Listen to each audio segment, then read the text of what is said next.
I'd like to call to order the Committee of the Whole meeting. Roll call, please. Member Castellanos? Absent. Member Capola? Present. Member Dugan? Present. Member Gately? Present. Member Magnolia? Present. Member Pena? Present. Mayor Nicholson? Present. First item on the agenda is presentation of certificates for the Loebner Awards. Yes, this is always an exciting time of year where we get to have lots of our students and families here to celebrate the accomplishments of our children. So I welcome John Loebner and Gail Thomas, Charlie Gallo, come on up, and yeah, Mr. Greeley, come on up, and let's get this. You going to join us? Of course, I'm going to join you. Mayor's going to join us too, right? Yep.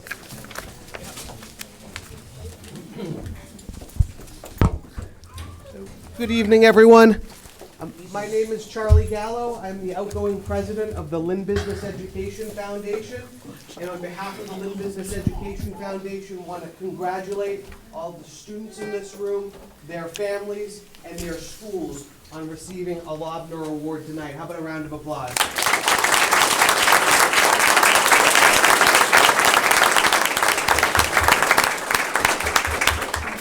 The Loebner Award is named for Dr. George Loebner, who is the former superintendent of the Lynn Public Schools. With me are Gail Thomas and Jack Greeley from the Lynn Business Education, and I want to pass the mic, as it were, to John Loebner to talk a little bit about this award. All right, my brother was superintendent.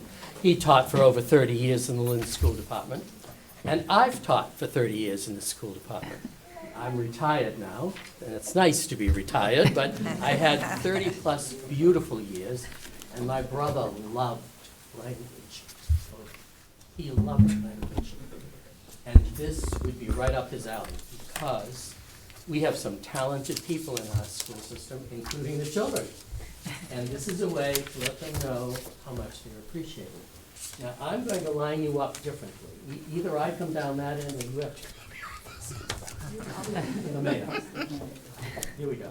There you go. All right. So I'm going to call your name up. I'm going to congratulate you. I'm going to introduce you to the mayor, to our superintendent, Mr. Greeley, and then at the end, they're going to give you your certificate, and inside there's a prize. Can we tell them what's inside, Gail? There's a $50 gift card to Barnes & Noble, so you can leave here and go directly to Barnes & Noble and spend your money. Yes, well, wait till the last boy and girl gets there. All right? So, Abarn, is Iker here? Iker Ramez Gomez. Oh, there he is. Hey. Congratulations. Pronounce it correctly. Superintendent, and your certificate. Oh, there's the prize. Felicidades. Very nice. Congratulations. Oh, yeah. You need another one? No, I'm good. All right. From Brickett, Rosemary Navarro. Is Rosemary here? There she is. Hey.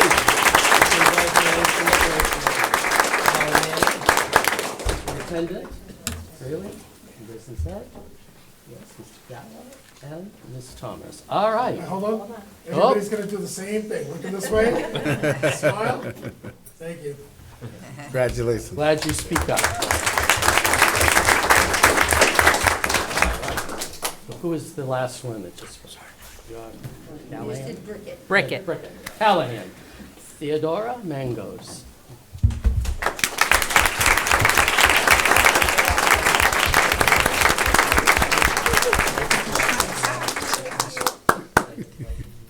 Oh, I did, okay.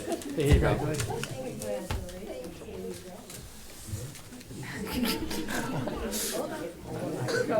Back here, picture. Get back there. Turn around. Thank the audience. There you go.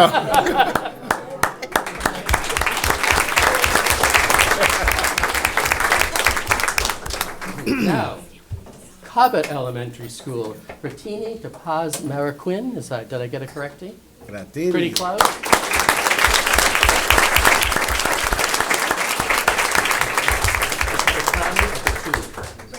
Brittany, oh, Brittany, okay, the mayor. Congratulations. The mayor.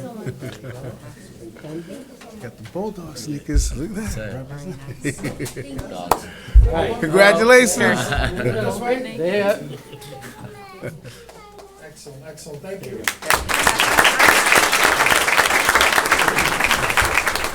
All right, from the Connery School, Flourish, Abawa. No, from Connery School. All right, we'll do it again at the end. See if we can get it. Druids, Gabriella De Leon.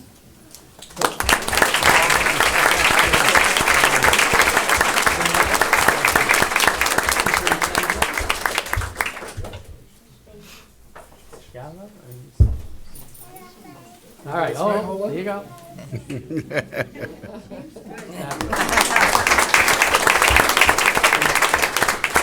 From Fallon School, Silas Scott, Fallon.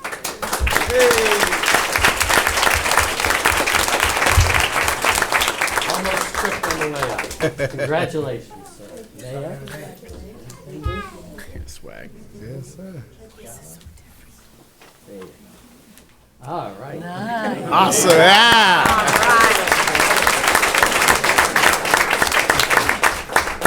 All right. Ford, Amaret Sandhu. Ford, Amaret? No?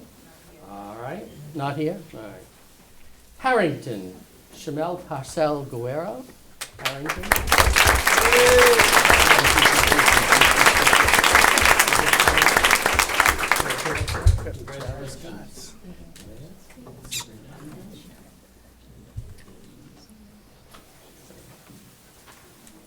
Hood. I jumped around too.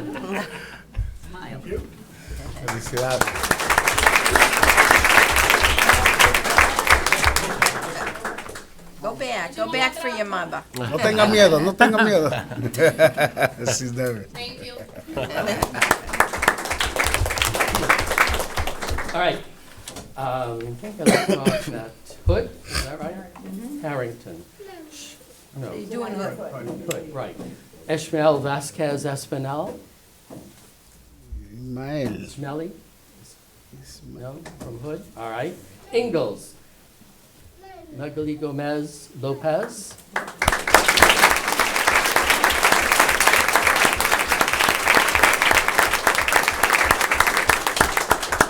Congratulations. Did I get the name right? Say it for me. Okay, here you go. Superintendent. There we go. All right. Now turn around and smile.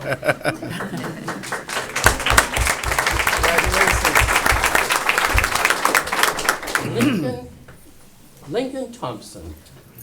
Alicia Darnell or Darnella? No, Darnell.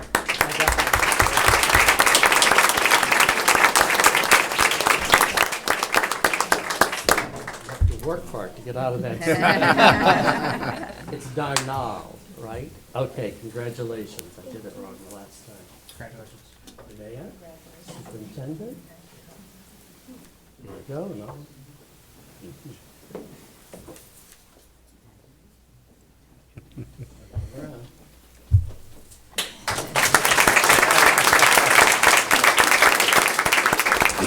All right, Linwood, Jesseline. Ronaldo. Bye-bye. Oh, I got the last name. Congratulations. That's what it's all about.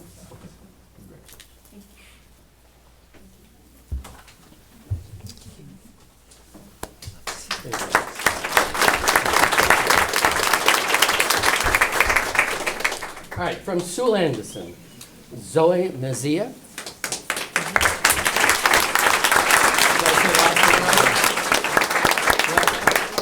Messier, there you go. The mayor, superintendent. There you go.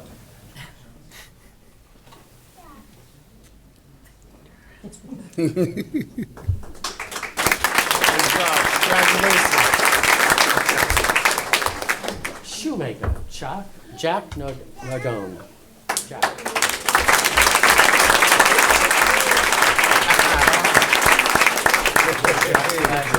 Look at that. You got the pandas. Swaggy. Got it. I noticed that my son's want the sneakers.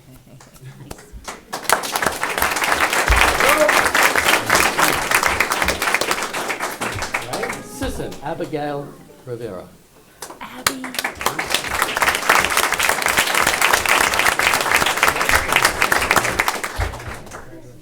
Superintendent.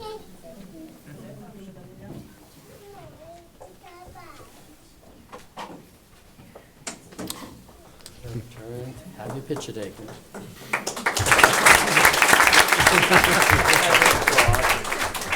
Right, Tracy, Elaine Perez. Yes.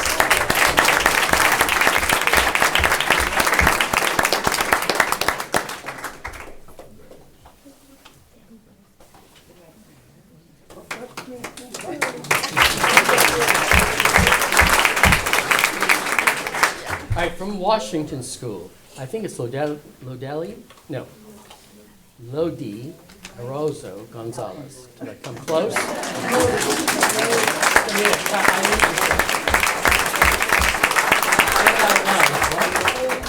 Lady, how congratulations.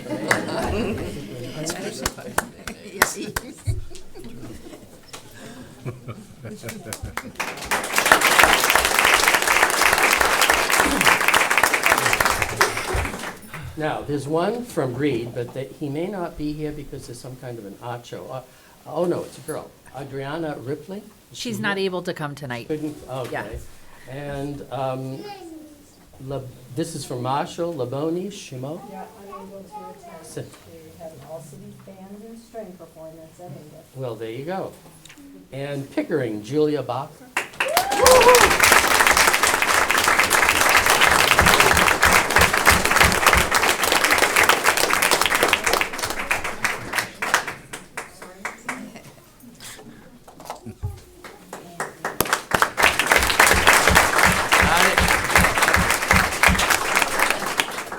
There's one left, Fecto Larry, Sinead Larry, but unable to attend. She had some kind of a performance. Yeah, okay. Well, that's it. Congratulations to all of you.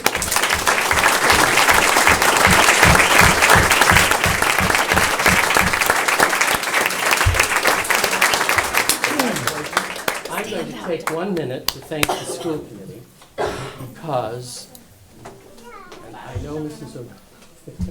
Popola rather will can't agree with. I've been in school committee meetings when my brother was here. They'd go to midnight, and I know what it's like to have to sit here and take an evening, all of you, all of the superintendents, and devote it to giving these kids. It's probably the first time you've ever been down and seen superintendents and mayors. And, yes, so you're very lucky, and we're very lucky to have all of you.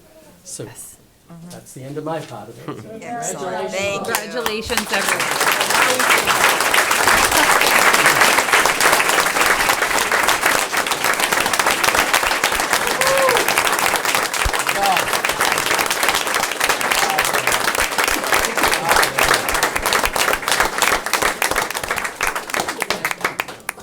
We have another presentation of certificates for recognition of 2 students from Lynn Tech. Yes. I received an email from Officer John Mackin, our school safety officer, in regards to 2 young men from LVTI. And I'm going to read you the email because I want you to really understand the situation and how these 2 young men handled the situation. Hello all. I just thought I would make you aware of an incident from yesterday, this was May 3rd, that turned out with favorable result due to the inspired thinking from a couple of our students. Yesterday after school, 2 8th grade students of LVTI, Emerson Gomez and Anderson Mariquin, observed a young boy 6 years old roaming around the Lynn Commons unattended. They monitored the boy for a short time and also were observant enough to realize there were no adults in the general area. At this time, they approached the boy and after a brief conversation realized he was lost and could not answer any identifying questions. The boys then led the 6-year-old to Cobbett Elementary School in the hopes he would be familiar with the school, as I believe they were former students there. They made contact with Principal Vaselli, who was able to determine through the boy drawing a picture that he went to the Harrington School. Principal Vaselli then reached out to Principal Jusome, and they were then able to identify the boy and reunite him with his mother, who had left the boy with a babysitter on Essex Street, near City Hall. If not for the quick thinking and the situational awareness of the 2 LVTI students, this incident could have had a much different outcome. Yes. And so he just said, I wanted you to know, because we often hear the sad and negative stories, and this is certainly a very positive story of our students and our schools in the culture that they build, the fact that they felt comfortable going back to Cobbett, where Mr. Vaselli is, the fact that the 2 principals, collaborated on it, the little 6-year-old knew the school, could draw the school. That says something. We are very proud and want to acknowledge these 2 young men for what they have done. So we have certificates. I don't know if you want to read them, or they both say the same thing. Yeah, absolutely. I'd be happy to. On behalf of the entire Lynn School Committee and Lynn Public Schools, we hereby extend, with great pride and appreciation, our most sincere appreciation to Emerson Gomez and Anderson Menorquin. The mayor, myself, and the members of the school committee are honored to recognize you for your outstanding service to your community in this particular incident, and your compassion and humanity as a model for all of us to aspire to and exemplify. Congratulations. Thank you.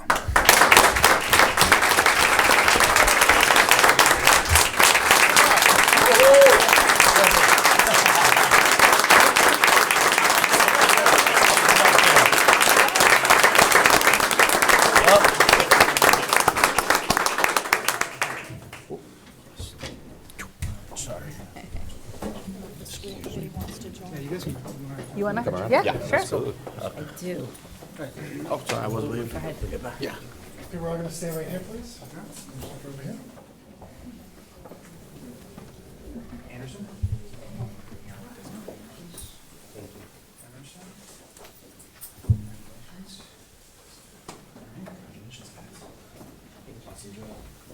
Congratulations. Yeah. Mrs. Coleman. Let's put the boys right in the middle, In the Yeah, middle. you guys go to the middle. please. Excellent. Ms. Gately, want to make sure we see you again? All right. Okay, Andrew. You got me over the top there. Excellent.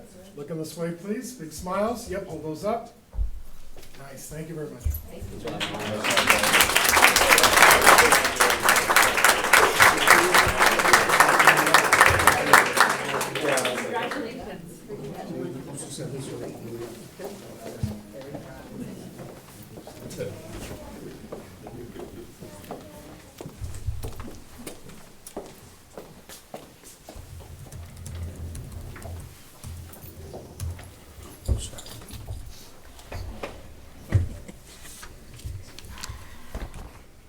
Adjourn the committee of the whole and turn it over to personnel.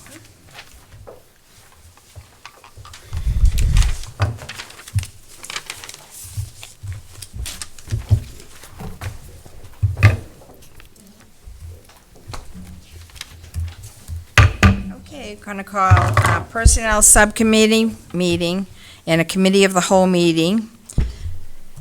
Roll call, please. Member Capola? Present. Member Gately? Present. Member Magnolia? Present. Okay.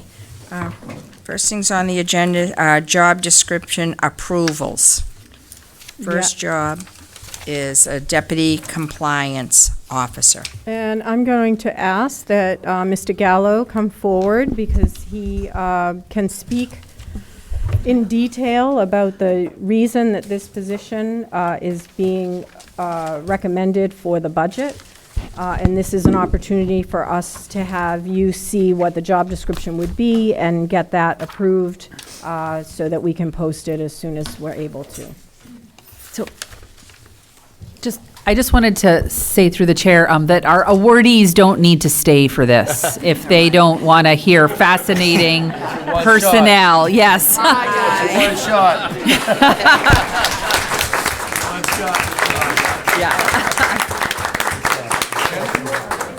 They were going to stay if I didn't say anything. And they don't need to stay. Thank you, Chair. Okay, I'm going to turn it over to Charlie. Thank you. Good evening, Superintendent and members of the administration, Mayor Nicholson, Madam Vice Chair and Chairperson of the subcommittee, and members of the committee of the whole. For the record, Charlie Gallo, Compliance Officer for the Lynn Public Schools, and I thank you for considering tonight the proposal for what would be called an Assistant Director of Compliance or Deputy Compliance Officer. This is a position that's within your proposed budget. It's a position that has the support of the superintendent and administration, but the hope here is to be able to get approval on the posting and ask for your consideration on the posting so that we're able to advertise that during this season of hiring an application as opposed to waiting until after the budget process, which would bring us into summer. That way we can have the widest range of qualified applicants for the position. Just a little bit of information, the compliance department has two wings. There's the translation interpretation wing and there's the everything else wing, and I'll talk about what the everything else wing entails, but what you should know is that the everything else wing is myself and right now a clerk that I share with one other department. And it's a little bit of a unique state of affairs in the Lynn Public Schools. Most other departments have a second in command or a partner, and for good reason. Ways of example, nursing department, curriculum attendance, special education, MLE, even the superintendent with deputies. And that's so that when there's two things happening at once, or when someone's out, or when someone needs support, or to be able to delegate, they can. Compliance is a little unique in not being able to do that. In terms of data, I'd like you to know that over the past month, I've collaborated or consulted at least once with every secondary school in the district and with 11 elementary principals in the last month.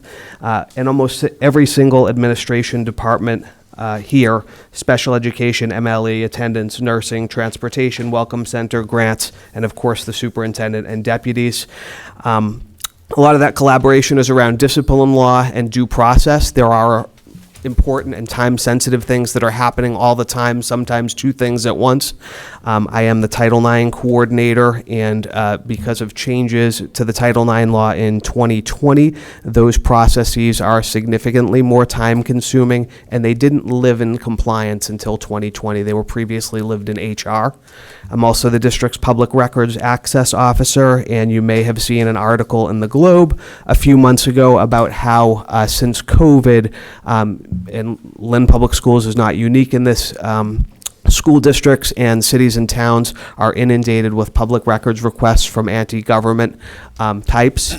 And I can tell you that in the 2014 to 2020 period, Lynn Public Schools had not one single public records appeal fight with at the state level. And since 2020, we've had 39 of them. Those are handled in my department. That's not unique to the Lynn Public Schools. That's similar numbers if you look at City Hall and other places as well.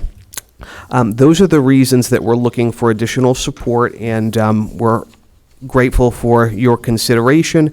This additional support would help to better serve the schools, the students, the families, and the principals throughout the district. I'm happy to answer any questions and grateful for the consideration. Yes, Mr. Gonsalves. Attorney Gallo, thank you so much for presenting your position on this position. I also, excuse me. I also want to say thank you for the capacity that you provided us. When you describe, I kind of always had the feeling that a lot of work was placed on your plate and the everything else wing, and between all the other different issues that come about within this scope of work present. Could you kind of just elaborate a little bit more about, when I look at the job goal, I was actually, when I reviewed it before, the delegation piece, like, do you have a delegation strategy, like, on what that looks like broken down? Like, because I know if this position gets put forward, your job's going to evolve. Do you have a kind of what's your game plan on that? Yeah, thank you so much for the kind words and for the great questions. So compliance, we're flattered to be asked to be on a lot of committees. For example, we've been, as you know, the Diversity, Equity, Inclusion Committee is one. There are several other committees happening, one with the MLE office, one with Deputy Superintendent Cohen. There are always sort of projects happening, and only one of me to sort of participate in those. And when I do, and I'm away from my desk for a couple hours, inevitably, I come back to phone calls from principals and the like who have things that they need support on. And so the idea would that I would be able to have somebody to step in for those committees or man the sort of phones and supports day to day. I also like to try to be an approachable compliance officer, be present in the schools. I was in Tracy Elementary School yesterday, and if you talk to principals and staff, they know the compliance officer from being present in the schools and working with them. But again, once you leave your desk, that means somebody else's need is going to be unmet. So does that answer your question? It does. I have one follow-up Sure. on that, just for some clarification. If we add this position, would we need to seek revision of your current position? Would we need to revise that actual posting? Because it looks like some of those duties and tasks, would we have to update that position? I think, I probably, would defer certainly if the superintendent felt so, but from my point of view, probably not, because the way we wrote this was just to assist and be a delegate and work on the substantive things that are already in my position. So probably not was the way we wrote it. Okay, thank you. Yeah, thank you very much. Ms. Gately? I'm glad to hear this. I know you're doing a super job there in compliance, and I know that anybody that's calling your office and you're out of the office is missing important conversations with very needy students or situations. So I will be a big yes for this, but the only thing is under minimum qualifications, it says computer skills, and I'm a big person for finally someday we'll have Google in our district. So I just want to add under computer skills included but not limited to, and if we could just add Google at the end or something, because someday we might be using Google, someday. So just to, and first of all, thank you for the support, Ms. Gately, but just to add Google after Teams. Sure. Certainly. And if I could expand on that, Lynn, the administrators union would be the union that would have this position and has been very cooperative in reviewing this on short notice for us as well. And I just wanted to note some changes that I've discussed with the superintendent that are not controversial, so we have Ms. Gately's change to add Google after Teams. The other changes were to retitle it rather than Deputy Compliance Officer, Assistant Director of Compliance as a union request, that this be Masters Required as opposed to Masters Preferred, and that where we have 2 years of experience, that be 3 years of experience. Those were suggestions by the LSAA, which are accepted by the superintendent.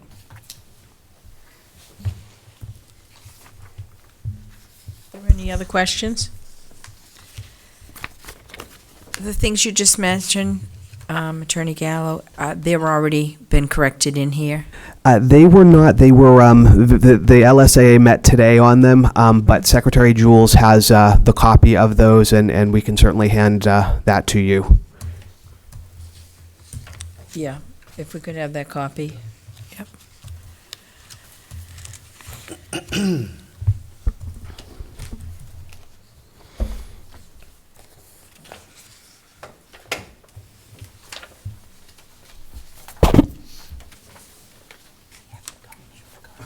Oh, sorry. Yes, Dr. Magnolia. I would like to move this position as amended and send it to the full committee. Second. Okay, roll call, please. Member Capola? Yes. Member Gately? Yes. Member Magnolia? Yes. The next one on the agenda is Assistant Director of Extended Learning. Thank you, Charlie. So what you have in front of you, this is a position that also is proposed in the new budget. And the intent of this position is to have a key person who can help in designing, coordinating, organizing, implementing after-school programming, summer programming, any coordination with outside community agencies who run programs, so like Leap for Education, Campfire, just so that we have a person who would be the point person for all of those programs, for consistency and for procedures being followed, assessments collection at the end of when summer school ends, so that it's much more coordinated and organized. This position also went to LSAA for review. They did have some suggested requests for changes. One is we put master's degree in related field from an accredited college or university. They want to know specifically what master's. So we may add in education. They want more information around who this person would be supervising and evaluating. And when we say that, it's more of having someone who's overseeing it in case there's any problems. They would be the person who would help address those problems. So it might be that we need to reword how that line is, and that it's not necessarily about evaluating the way we think about evaluating, that it's more about supervising the program and being available to support where needed. And then they also asked for a list of specifically what programs would be covered under this, which we're going to have to talk to them, because we can give them a list of what we currently offer, but there may be different programs, so that list could evolve, it could change, it could be adjusted, so we can't really be nailed down to exact programs. And then we did have the hours. There's a line in there for the hours with staggered hours as necessary to account for after-school and evening programs. And that is intentional because we have after dark program, we have some programs that do run till 6. And so we wanted to be able to slide the day where needed on the days that it is needed. And their comment is more about we want to make sure that it's no more than contractual hours, like the number of hours. And so we have to, we want to word it in a correct way so that it speaks to that we're not asking them to work 20 hours in a day, right? That it's what the contractual hours would be in terms of number of hours. But there would be a need to have a clause in there that we'll talk to them about that there may be a need if students aren't picked up, or there's a problem of some sort, that you may need to stay longer than what the contractual hours are.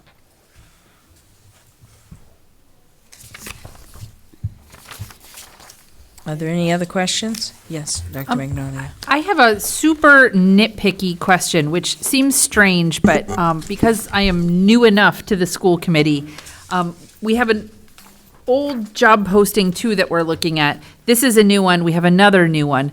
Why is the formatting always different between among every single one of these job postings? And the reason I ask that is because I understand if there's old ones, that what we're doing is we're looking at it and it was written a certain way.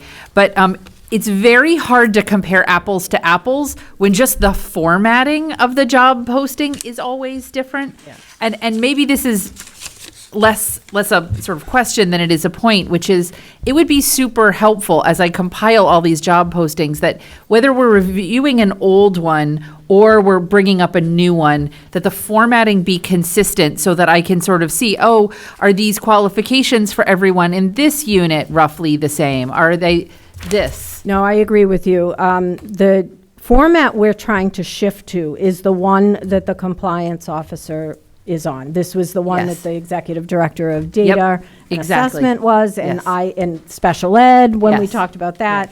And so I apologize that it didn't translate that way. Different people were working on different postings, and clearly it wasn't communicated well enough. And so we will make sure that it is the same format. I just think that's a really good practice to get into, because as each job kind of comes before us, if we standardize Yeah. that, especially if it's one that doesn't need to come before us, but it is a posting, if there's consistency with that, then as they come before us, we can look to the relevant pieces of information much more quickly. Thank you. Yes, Ms. Gately. So you want these changes on this posting? So what I would suggest Is is to, that, so as Mr. Gallo said, we got these changes like late this afternoon. oh, you did get those Yeah, changes? we got LSAA's request for changes late this afternoon. And so on some of them, we need to go back to the table with LSAA. So I don't know that Should we're we gonna. table this I don't know. until the next meeting? We can. I'd till the like to table 22nd. this until the next meeting. Second. Roll call, please. Member Capola? Yes. Member Gately? Yes. Member Magnolia? Yes.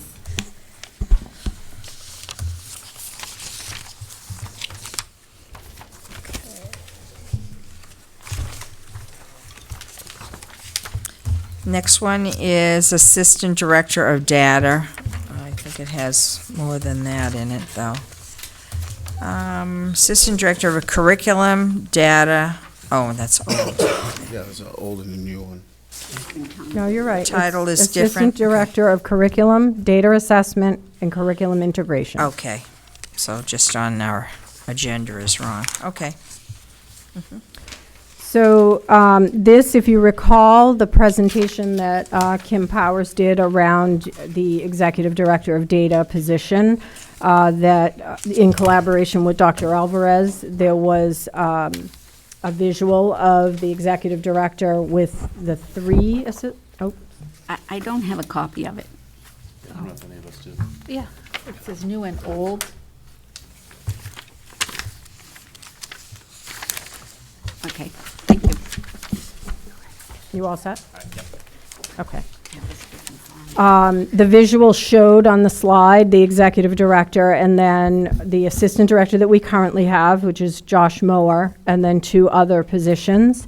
And there was discussion around the importance of some of those assistant director positions really focusing in on data analysis, statistical analysis, more of the data side of it.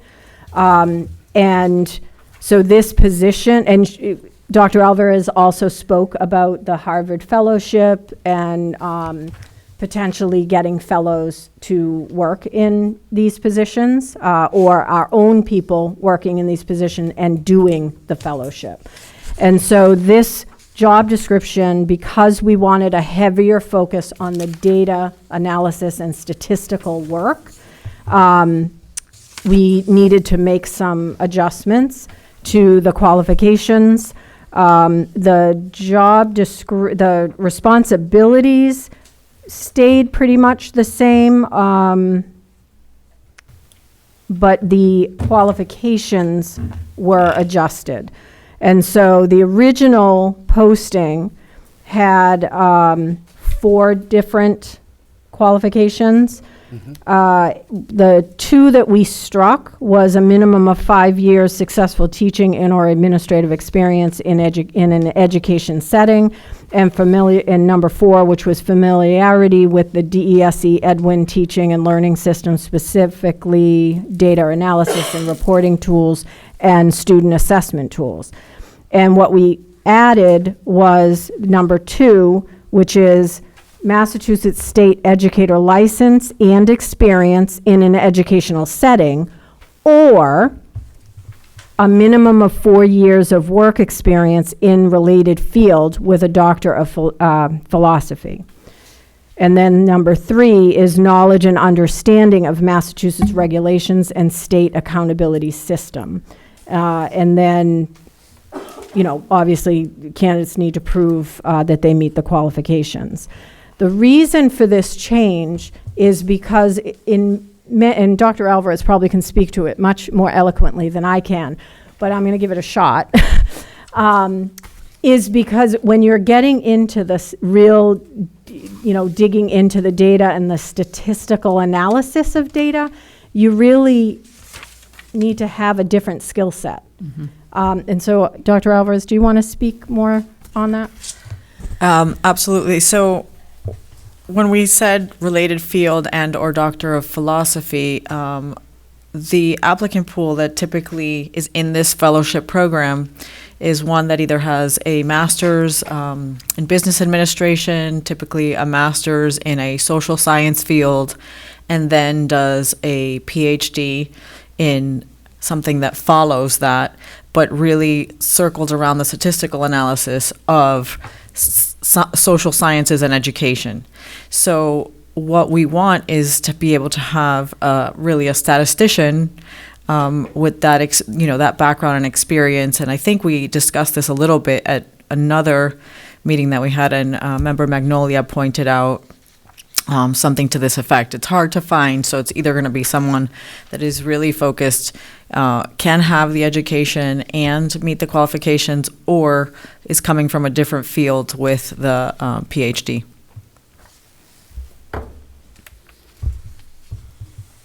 Dr. Magnolia. So I just had, I'm going to be the format queen here for a second, because one of the things that's just missing from this that I really wanted to see was this ability to, and then essential duties and responsibilities that are laid out in the other job postings.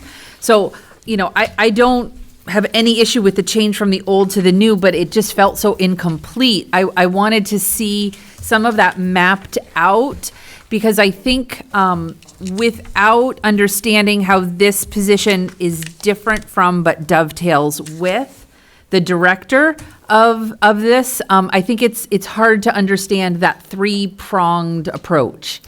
And so I'm going to say that I 100% agree, again, about the format, right? The reason on this particular one that I didn't do that is because we currently have in LSAA an assistant director of data, right? And so I needed to present it to them in the format that they're familiar with.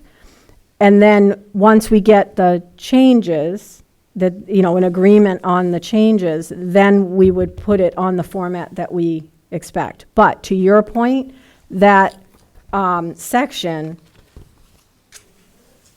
we need to add it. We need to add it for even LSAA. Because it would clearly explain why we're asking for the or. Yes. Yeah. Yes. So we will bring it back to the table to them and bring it back the next meeting. Okay, so a table then. Yeah, so Make a motion to table. second. Roll call, please. Member Capola? Yes. Member Gately? Yes. Member Magnolia? Yes.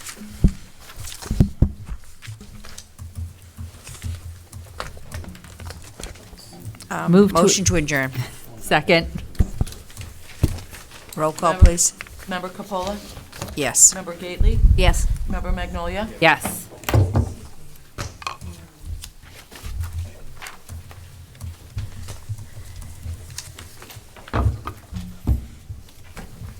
I'd like to call to order the curriculum subcommittee meeting and committee of the whole meeting. Roll call. Member Magnolia? Present. Member Dugan? Present. Member Gately? Present. We're going to have a presentation of the dual language curriculum update. So I think we're just getting that started.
evening, everyone.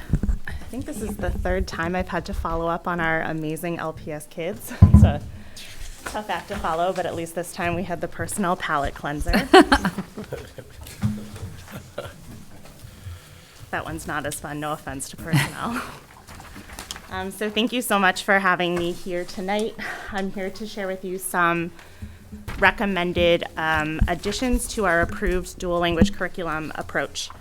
As a refresher, for those who were not here in 2020 or for those for whom March of 2020 was a blur, I came before you way back in March of 2020. I think it was our very first remote school committee meeting, if I remember correctly. And I came to share the recommendation for dual language curriculum. A team from both Lynn and Salem met throughout late 2019 and into 2020 in order to make two key recommendations.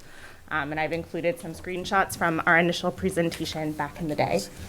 And so our recommendations, got really loud, were to adopt the Anil and Erla from American Reading Company as our parallel literacy diagnostic as a way to measure student progress towards biliteracy, and to use thematic biliteracy units to address science, social studies, and language arts. These units, we said, would then be accompanied by an array of texts, including those from American Reading Company and Vista Santiana.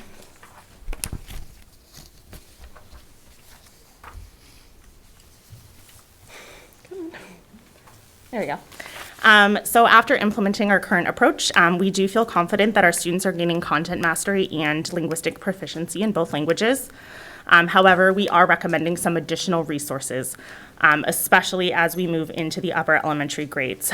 In these upper grades, the content standards, especially in science and social studies, they increase in complexity, which requires some additional resources to support that content mastery. So after a thorough review of available resources, we are recommending that we layer in benchmark materials as paired language arts resources. These are used in many programs. Sorry, I don't know why I'm so nervous in front of you guys. This is very unusual for me. I apologize. Yeah, maybe. You got it. It's used in a lot of similar district demographics like New York City, Boston Public, Jersey City, New Jersey, and Alexandria, Virginia. We've carefully reviewed all available materials, and so as you can see from what's below, it's very highly rated on EdReports. These are some examples of resources from Benchmark, and I've also brought a large bag of materials for you to look through as well. I don't know if you would like me to pass those out before I segue into math, or if you'd like for me to keep going. Do you have a preference? I'd like to see them. Great. Good. Do you have any testing that you do with these? Because I was told before it was in a big fat book. It is a big fat book. That's the Anil. I can bring it for you though. Thank you. Should let them take that home for homework. It's full of lots of great science materials, so you will love it. I just want our kids reading. Learning how to do Well, then things. you will love these ones. Thank you.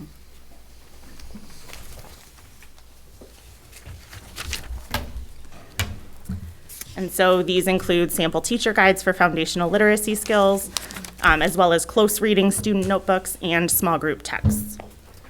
I'll just pause for a moment to let you guys peruse before segueing into math. I should pass these down. Yeah, you want to pass these down? Just, I'll look at them when I get back. Science. Oh, this is my book. Sorry. Los secretos del amero, piso. Los secretos del abuelo. Aventura. Mi amigo del primer piso. Sorry, I go too fast. Sorry, you gave us the wrong. Let me just pass them down, I'm sorry. Think that way. You got you Yeah, on the go ahead. Romeo Santos, Yeah, huh? got some You more. you on the Romeo. Is this one? Aventura. If you want to just make a pile once they get down there, then that might make it easier. Wow, what's this? What's all this? Grade 4, grade 3. Okay, is it okay if I move on to math, or do you? Yeah, Okay. absolutely. Trying to read the room, but I know they're very exciting Yeah. books.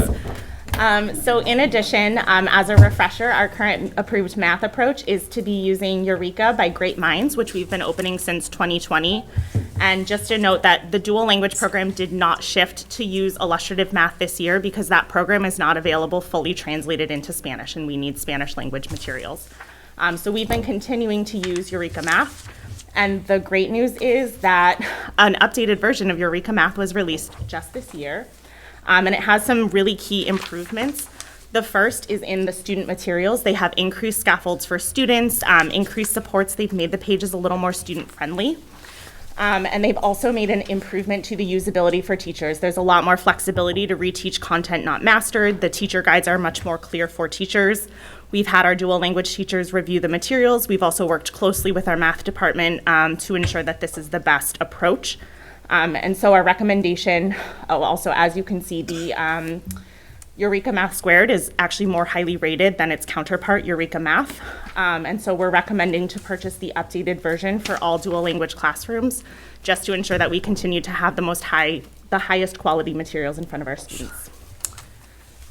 So again, these are some examples of the resources from Eureka Math Squared, and I have student books and teacher guides as well for you to look at, which I will bring over for you. Real workout today for you and me. Sometimes they used to just put a table up there, Amanda, and we could go look at them all at once. That's great to know. I'm trying to distract us. And so while the materials are circulating, I'm happy to take any questions that you might have. Member Dugan. Thank you for the presentation, Amanda. I just had a question about the text that you sent around. Yep. Are those leveled and DRA? I mean, how are those leveled? Yeah, so they're leveled in a couple of different ways. Some of the texts, when you flip them over on the back, they include the Lexile level, they include the Fountas and Pinnell level, and the DRA level. Okay. They unfortunately do not include the Anneal level, which is what we use, but they make really fantastic crosswalks that allow us to identify which text goes with which level for our use. Okay, and then are those for independent reading, guided reading? A bit of a mix. Work in a classroom? Yeah, Okay. a bit of a mix. So there are classroom libraries that children will have access to. We'll purchase some of the texts and include them in the independent reading classroom libraries. Some of the other ones are available as class sets, so students, the paper copies actually that Member Capola is passing right now, those are available as a class set, so Okay. students will use those for close reading to mark and annotate. Okay. And then others still are available as small group sets. Great, thank you. Yep.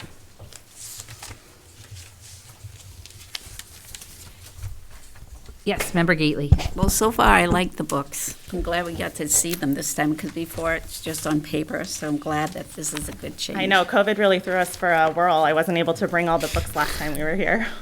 I know. So this is grades 3, 4, and 5? Correct. Although we are recommending the purchase of some of these materials for K1, not these specific ones, these are 3rd, 4th, and 5th grade, but they have similar small group reading texts and some, I believe, close reading packets similar to what I pointed out as Member Capola had. We will be purchasing some of those to support nonfiction text reading in 1st and 2nd grade. You have really nice pictures. Yeah, they do. The photographs are beautiful. So, do you have a written curriculum? We do, yes. We have curriculum maps that we follow. Is there any way we could see that? Because I don't remember approving it the last time, and I would like to see that for the MLEs. I think that's a lot of the confusion I've been having. So if I could see the curriculum, then I could read through it, and then I can decide whether I want to continue it or not. I believe that we shared it with you back in 2020, and we used the same approach all the way through, but I'm sure. But it has to be the same approach, but it's a different curriculum. I mean, it should be aligned to standards, and the standards Yes, should be it aligned absolutely to- is aligned to the standards. Yes. And so the idea is that these additional materials would continue to support especially the science and social studies standards. Well, I like the pictures a lot.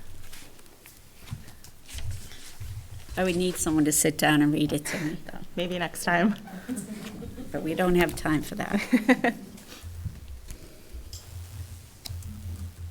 So Invasive. Oh, yes, Member Dugan. So again, just a clarifying question, just so we're all clear. This is a curriculum we already have, and this is to supplement it to some degree? What you're So presenting the tonight? original proposal was to use our thematic biliteracy units K through 5 with American Reading Company and Vista Santiana resources to support those biliteracy units.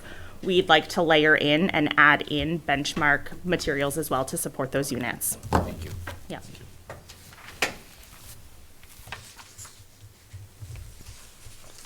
Yes, Member Dugan. All right, so I'd like to make a motion to accept the purchase of Benchmark and also Eureka Math. Squared. Benchmark Squared? No, Eureka Math Squared. Eureka Math Squared, sorry, Yep. yeah, Eureka Math Squared for the DL curriculum, dual language curriculum. Do I have a second? I'd like to recommend that I see the curriculum. So, Member Gately, we're speaking specifically about materials to support the curriculum right now. So I don't know that the curriculum would be affected by the materials to support it. So we're doing it backwards by design. With all due respect, Member Gately, you voted on this curriculum in 2020. So I'm not quite sure how to answer that question since the curriculum was already adopted by this committee.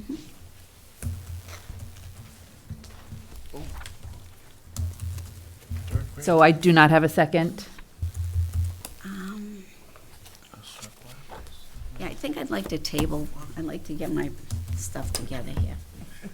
I just want to be clear, if we do not vote to purchase these materials, then students in grades 3 through 5 will not have materials for math and science in their classrooms. So I want to make clear. For dual language specifically. For dual language, if we voted on this next week or at the next meeting, we would still get the supplies, I believe. And I could sit down with Amanda and take a look at this 4th and 5th grade curriculum.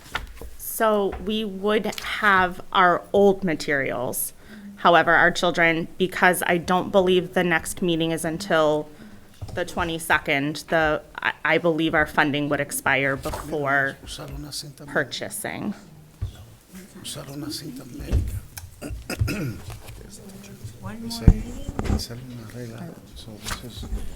Hold on one second while we just check on the meeting date.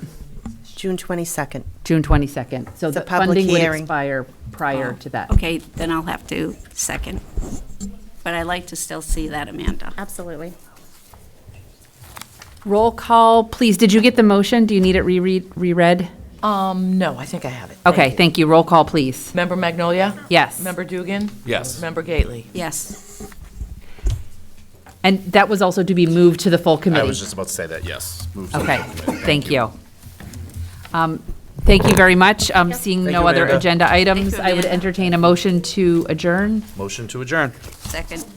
Roll call, please. Member Magnolia? Yes. Member Dugan? Yes. Member Gately? Yes.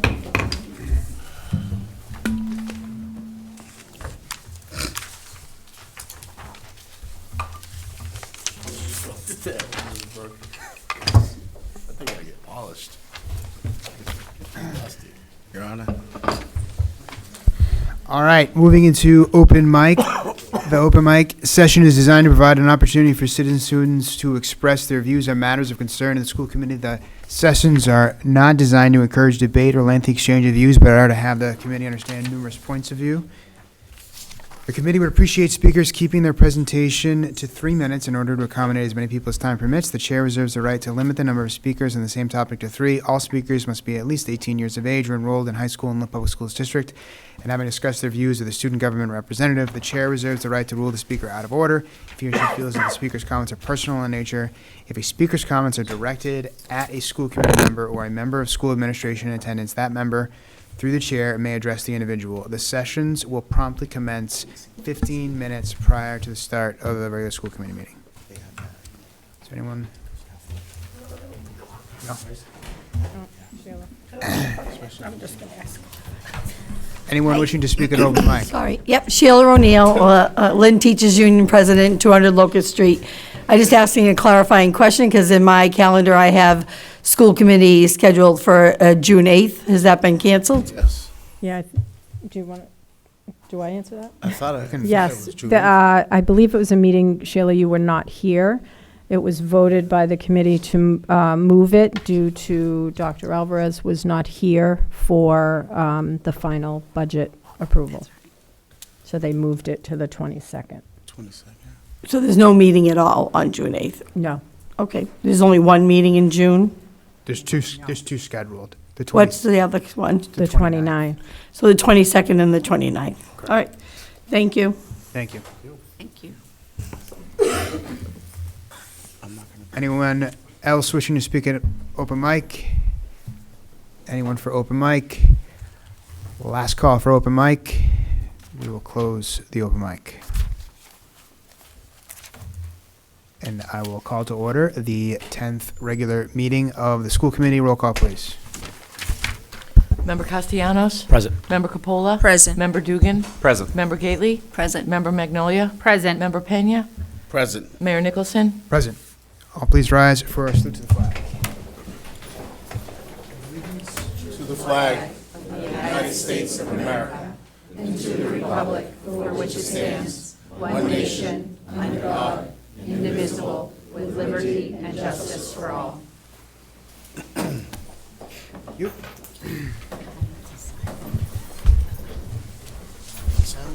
First item is the minutes. Make a motion to accept the Committee of the Whole meeting on May 11th, 2023, the Personnel Subcommittee meeting on May 11th, 2023, and the 9th regular meeting on May 11th, 2023. Second. All in favor? Aye. Opposed? Ayes have it. Presentations. Yes, the very first presentation is our Skills USA team, who would like to share with us their year-long community service project. So come on up.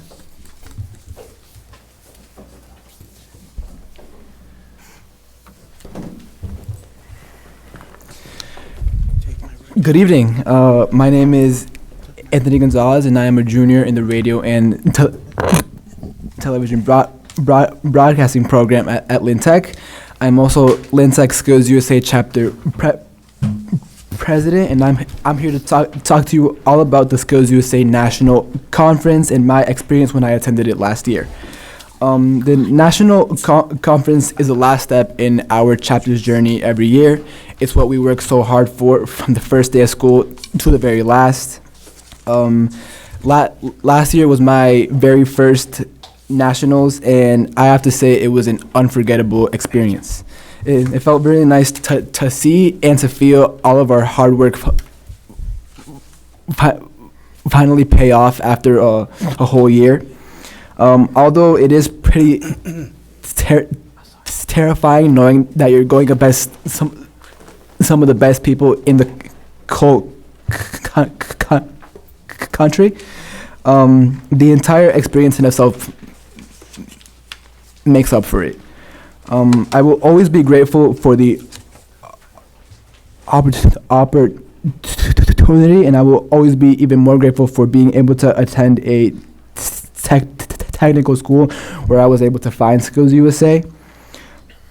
Going to Lynn Tech has taught me what it means to be a real leader and what it's like to do great things for our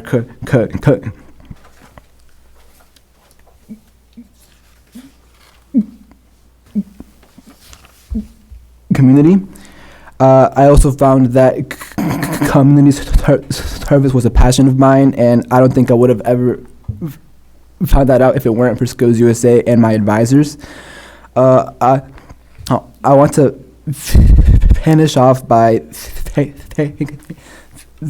thanking you all for your time, and by asking you to allow us to represent the city of Lynn at the national level, and to allow us to let the newer members of our team feel that same experience we all felt last year. Now, we'd like to give you a glimpse of one of our many competitions that we are taking with us to nationals. I would like to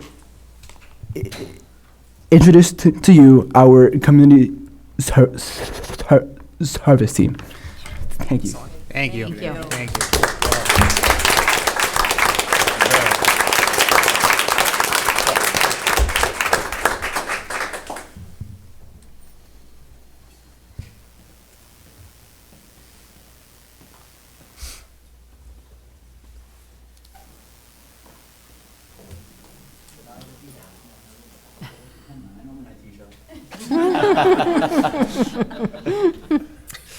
What's in the box?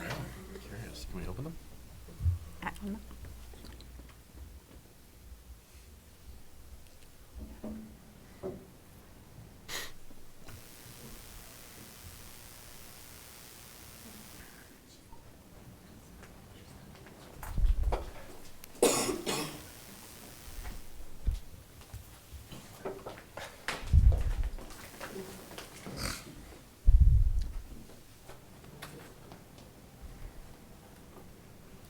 Good afternoon, judges. My name is Eli Sok, a senior in the radio and television broadcasting program at Lynn Vocational Technical Institute. Today with me, I have my teammates, Joshua Morrow and Jerry Mungan. This morning, we are excited to present to you our community service project, where we focus on shifting the narrative of what the word wealth represents to our school and community. From one of dollars to one of cents, in a project we titled The Wealth Project. Before we outline our project's details, we'd like to share with you our project's 3 SMART goals. Goal 1. Provide 40,000 books to the community of Lynn on December 17th to help promote literary wealth. Goal 2. Create a mental wealth expo to help ring in the new year with coping strategies and awareness about mental health on January 7th to a minimum of 100 participants. Goal 3. Create a financial wealth expo to help our school and community learn about financial literacy issues on February 4th to a minimum of 100 participants. For a moment, we'd like to give you an introduction to our project. The Wealth Project started to take shape in September, when our chapter started discussing to identify a significant need in our community. Initially, we led to an important financial literacy. It was apparent to all of us that in a city with a relatively low socioeconomic status, many students and families were unequipped with the necessary knowledge to garner financial changes in their lives necessary to break the cycle of poverty present for so many, including each of us. This led our chapter to embark on a journey to address financial literacy through service. That's right, Jojo. In fact, as we dove deep into the idea of financial literacy, we started having conversations between the correlation between poverty and the lack of financial literacy. Our research and investigation led us to a few realizations. 1. Teaching people on just finances and credit wasn't going to garner actual change. 2. If we wanted to address the topic of financial literacy, we first needed to address the topic of literacy in general. And 3. If we wanted to teach our school and community about this subject, we needed to have a wealth mindset first. We believe that if we were able to meet these 3 goals, then our participants would be adequately prepared to begin work towards building actual wealth. These realizations led us to the creation of our 3-phase project that we called the Wealth Project. I agree. Looking back, it was important that our school and community were properly prepared for this important conversation. Jumping into financial literacy and talking about credit and banking seemed too premature. Instead, we want to take a step back and address the conversation and conversion of your mindset by first focusing on literacy. Because of this, our chapter moved to create phase 1, literary wealth. Judges, we're sure you might agree, when a person hears the word wealth, immediately they think of money. We realized in order to maximize our conversation, we would have to address the multifaceted idea of wealth. As a result, we first started with literary wealth. Now, with the goal of financial literacy in mind, we realized our ways of financial success and breaking the cycle of poverty begin with the ability to read and write. We initiated our Wealth Project by engaging our school and community in a project focused on literary wealth. By doing so, individuals could first address the initial cycle of poverty and the inability to read. Our first step was to work with the educators. In phase 1, we partnered with the Lynn Teachers Union and the American Federation of Teachers. In late September, we asked if they would work with us to spread literary wealth to our school and student community by supporting our efforts to give away free books. This was an important step to activate our project findings. How can we educate the community to create a wealth mindset if we didn't first address literary wealth? Great question, Jojo. We were thrilled and surprised when our partnership blossomed in ways that we had never considered. With the support of Lynn Teachers Union President Sheila O'Neill, we connected with the American Federation of Teachers. Their unique partnership with First Book brought phase 1 to life immediately. We were informed that they wanted to support our project and would donate more than 40,000 books. We couldn't have imagined the kindness of our partnership. In addition, they wanted to provide us with a $10,000 donation that we would use to purchase books fit to the diverse needs of our community. In the end, we had about 50,000 books that would flood our school and community with literary wealth. On December 17th, we brought our school and community together to give away all 50,000 books. At a giveaway, we offered 10 free books to every person in our school and community. In addition, we created a festive holiday environment for families, students, and individuals. All the participants were also given the opportunity to engage in ornament decorating, cocos and cookie, face beating, and other events. The success of our event even wanted attention from Channel 7 News. It was a great step towards bringing literary wealth, but we have more in store for our school and community. Honestly, judges, a holistic approach to the board required us to actively plan Phase 2 while simultaneously executing Phase 3. We did not take this project lightly. Phase 3 was about bringing our realizations like mental wealth. If COVID-19, realization of over 200 mass shootings in America, and mental health deficit in our community taught us anything, when we peel these layers of wealth back, the echo in our community clearly screamed that if we wanted to create a wealth mindset, we must have a plan in place to enhance the mindset of our school and community. This led us to work professionals to create a mental wealth expo. To be honest, this might have been my personal favorite. In Phase 2, we reached out to enlist the support of Lynn Public School psychologist Dr. Laura Luna and community health-based therapist Sarah Eilers. We recognized that our efforts would need professionals to guide our planning. We enlisted professionals from our community to not only create workshops and panel discussions about mental wealth, but chapter members created their own workshops that taught participants coping strategies that teenagers and adults alike would need most. The Mental Wealth Expo lasted from 9 to 1, and it included open remarks from Outskirts UATT. 6 different workshops spanning a variety of topics including self-care, healthy relationships, and art therapy. Our afternoon also included lunch, a panel discussion featuring past USA members, and community leaders who share their personal issues, as well as the creation of a calm down kit. In front of you are examples of calm down kits. You guys can open the calm down kits just to see what they look like. I need to calm down. Calm down. Yes. Oh, wow. Oh, yes. I need that for Exactly what I need. Inside of these calm down kits, inside of the calm down kits, you can find fidget toys that participants created themselves. Chapter members decorated these boxes that are in front of you today. Inside are fidget toys such as fidget spinners and slime that is contained. Of course, these are just a couple of the examples that were given to us. With Phase 1 and 2, we thought that our school and community will create around our project and just establish idea. Utilizing the format of Phase 2, we need some business and industry experts to create a financial wealth expo. We partnered with the Lynn Tech Skills USA alumni chapter. This was an incredible opportunity to connect mentors and individuals who share our vision to spread financial news. But not only were our partners Lynn Tech graduates, also entrepreneurs and experts in the financial space. That's right, JoJo. This event was a true collaboration of our school and community. And what turned out to be the coldest day, with negative 20 degrees on February 4th, we opened the doors for our Financial Wealth Expo that includes a series of workshops, all taught by Skills USA members in collaboration with our alumni. Despite the cold, over 100 people from our school and community participated in workshops about resume and interviewing skills, budgeting and baking, and credit and loan. As an added caveat, we gamified a day for participants to earn Skills USA bucks in an arcade-style event that allowed participants to trade in financial wealth for prizes. Our participants raved about the event.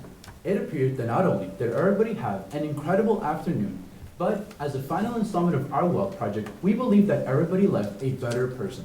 With this in mind, we'd like to come back to our project's 3 SMART goals. Goal 1, school and community impact, exceeded by giving away over 50,000 books and creating a holiday-style festive event. We believe we surpassed our initial goal of spreading literary wealth. Goal 2, school and community impact, exceeded by kicking off the new year with workshops and panel discussions about mental wealth. We brought our school and community together for over 100 participants to learn about their mental wealth.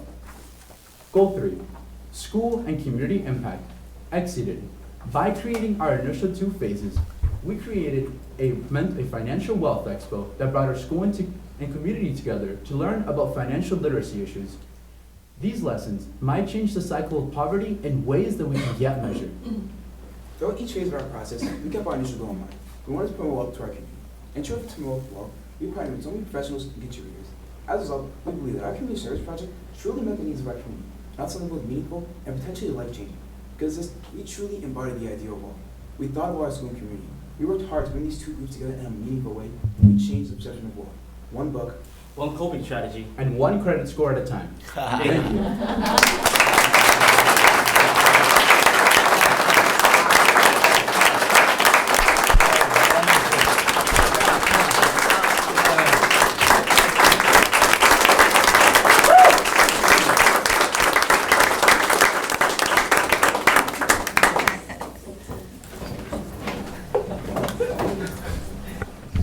Well, I don't think I need to say for anyone here how very proud we are of Skills USA year after year after year.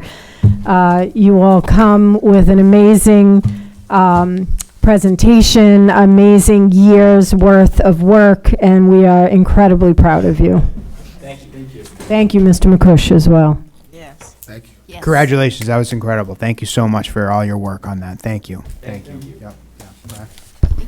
I want to first of all thank all of you who actually had to present to us tonight. It takes a lot of courage. Every year, Skills USA comes in here. I'm so proud to see what we're doing. But I'm even more just grateful. I'm grateful for what everyone at Lynn Tech is doing to develop such gentlemen and just pure inspiration. I don't know if you just watched that from the beginning. You could come up too. You. Yeah. Come up too. Yeah. I want to say thank you. It's not easy to have to present, in front of people, and you guys do it. It's just unbelievable. Way better than me. I'm taking notes from all of you, honestly.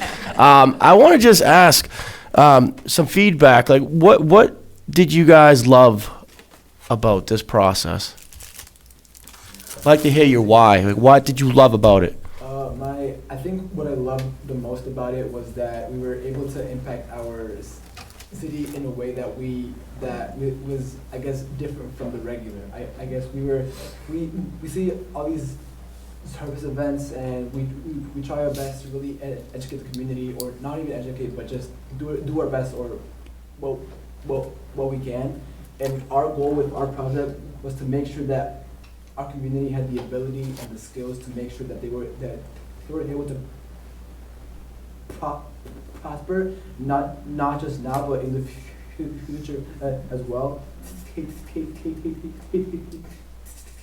the younger generation about literacy, how the guy showed you here, being able to give them their first book ever. I think that was really impactful, not just for them, but for us as well, because we were able to see that realization, and I think being able to see that made us want to do more.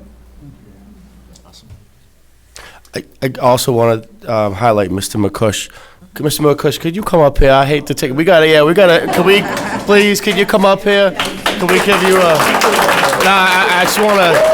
I think Mr. McCush's been doing it for some time now, and I'll be remiss if I don't acknowledge the great work that his leadership has provided our students. And I know it takes a village, and he has a team of folks at Lynn Tech.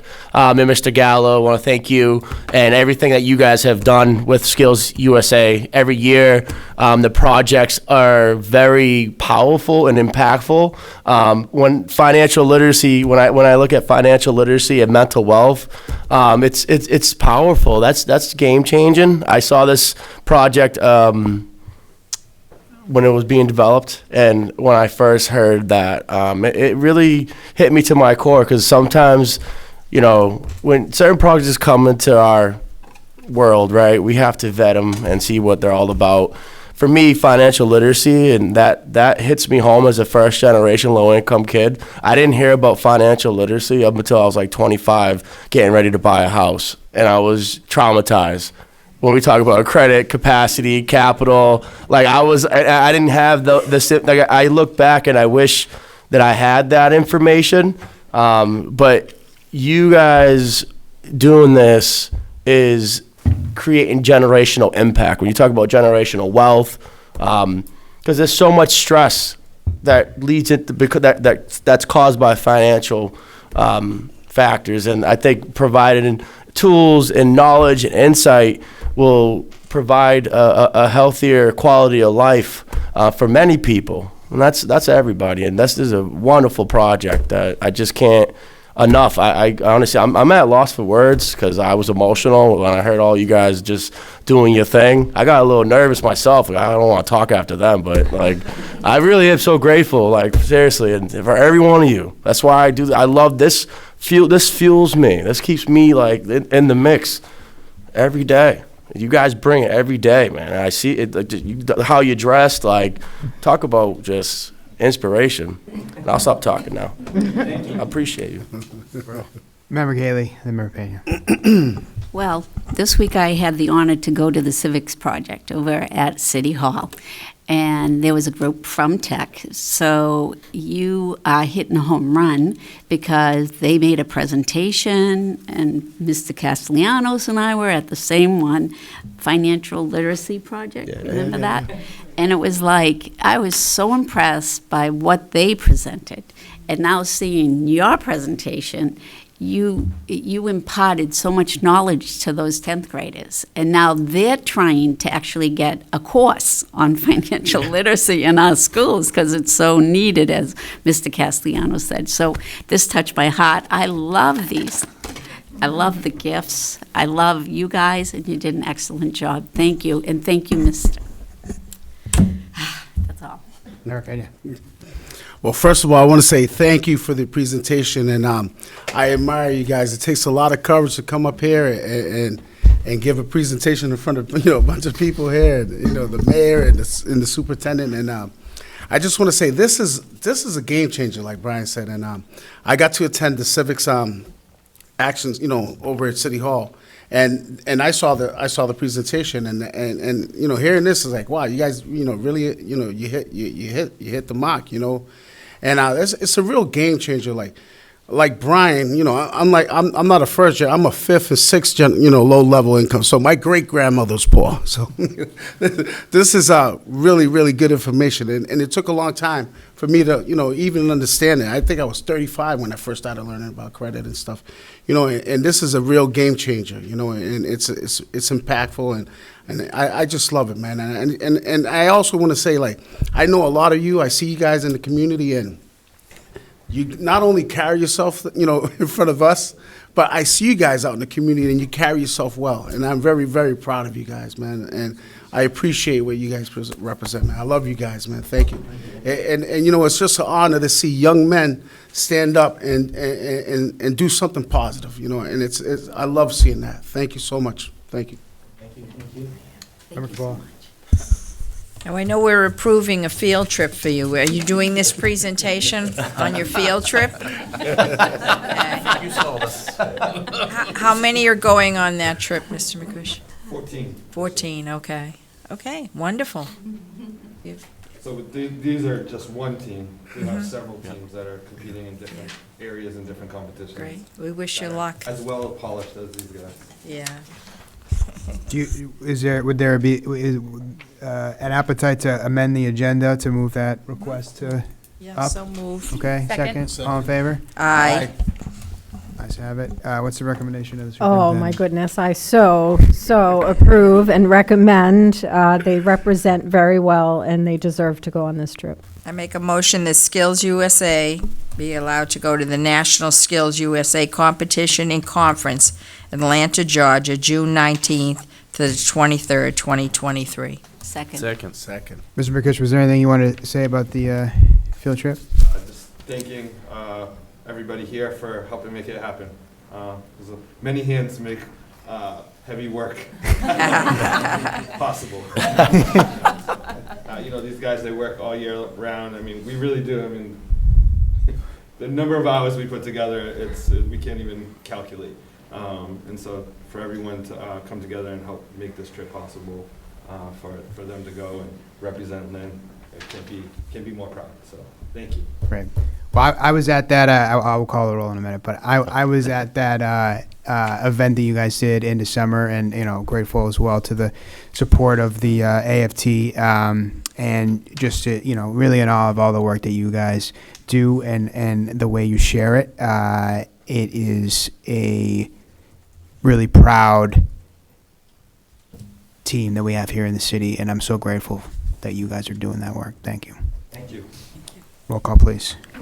Member Castellanos? Yes. Member Capola? Yes. Member Dugan? Yes. Member Gately? Yes. Member Magnolia? Yes. Member Pena? Yes. Mayor Nicholson? Yes. Pack your bags. Good luck, good luck. Good luck. You've been great. This is your cue to Yeah. go. Yeah.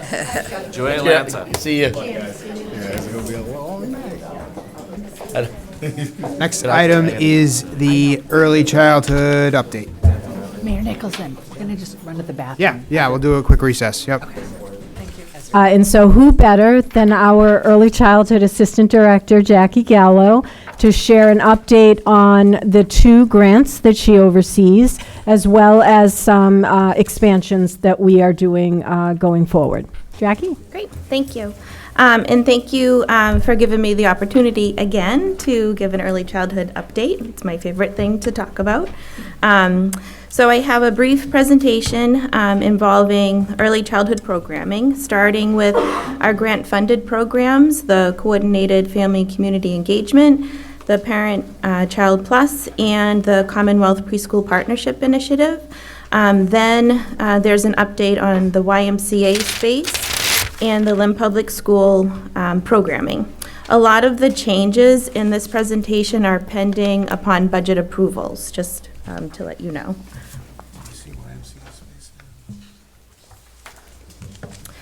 For the Coordinated Family and Community Engagement and Parent-Child Plus programs, Lynn Public Schools submitted the FY24 competitive grant to the Department of Early Ed and Care. In our proposal, we included services for Lynn and Nahat families through parent workshops, home visiting, parent-child play groups, and story times for infants, toddlers, and preschool-aged children that are not currently enrolled in services. In addition, CFCE is working on offering additional Spanish story times and play groups for our Lynn families. We have an active CFCE council that includes many stakeholders throughout the community, and we are trying to expand our collaborative work. An example of something the council works on together is the Early Childhood Literacy Night. I know many of you attend this event, and it's truly a great collaborative effort that owes its success to the commitment of the council and the early childhood service providers in the city of Lynn.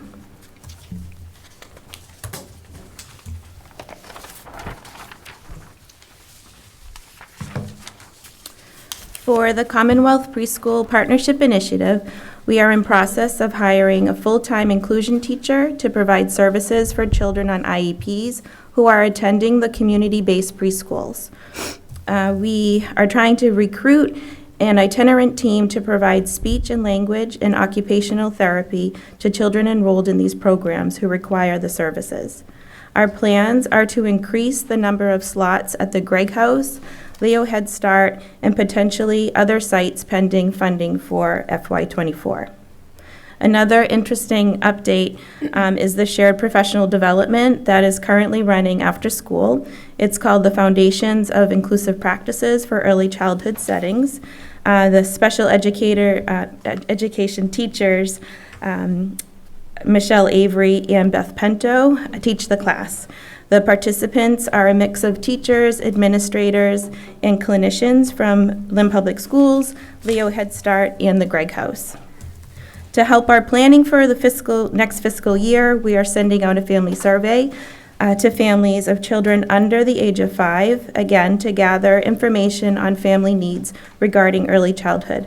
Last year, a similar survey was sent out, and we had close to 500 responses and are hoping to get even more this time. And then lastly, on the slide, I just want to highlight the amazing advisory team that we have that show up to our meetings, ready to work and make things happen for the families in Lynn.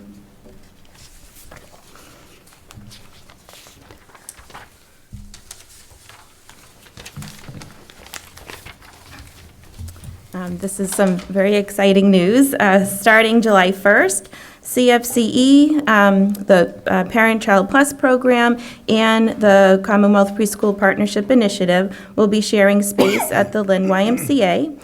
We are very excited for this opportunity to be able to combine similar efforts between the grants and programming and offer services to families in a more cohesive way.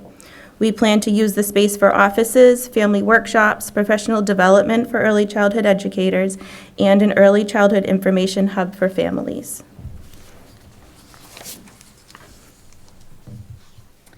This slide shows all of the Lynn Public School preschool programs that we have. In Lynn, we have integrated classrooms, which have 7 students on IEPs and 8 typically developing students.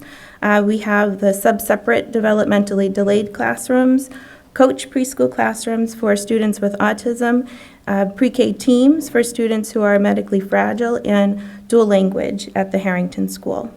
Next year, we will be adding up to 4 general ed 4-year-old classrooms. The next few slides talk more about this. So this slide is an overview of the numbers we have in pre-K with the additional slots pending the FY24 budget approval.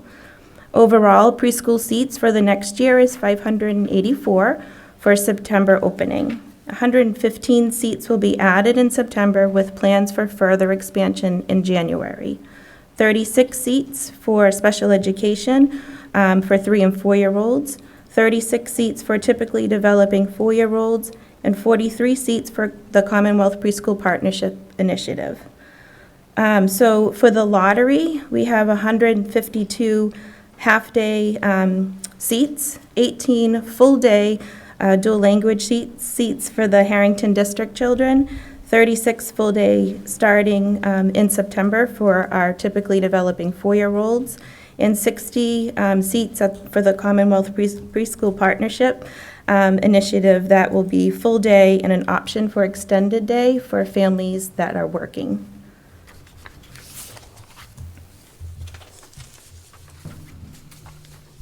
At the Hood Elementary School, we'll have a module with 4 classes, 2 full-day self-contained pre-Ks from Druitt's, 1 new AM/PM self-contained pre-K, and 1 new full-day self-contained pre-K. So part of the changes are classes moving from other schools, as well as opening up new classes.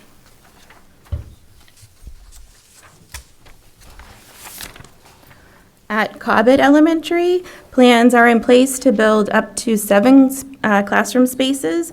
We're going to start with 2 classes in September, an AM/PM integrated classroom that's coming from the YMCA, a full-day integrated classroom that's coming from the Connery School, and the new general ed classrooms we hope to open in January, and a full-day self-contained classroom is in the works to open in January as well.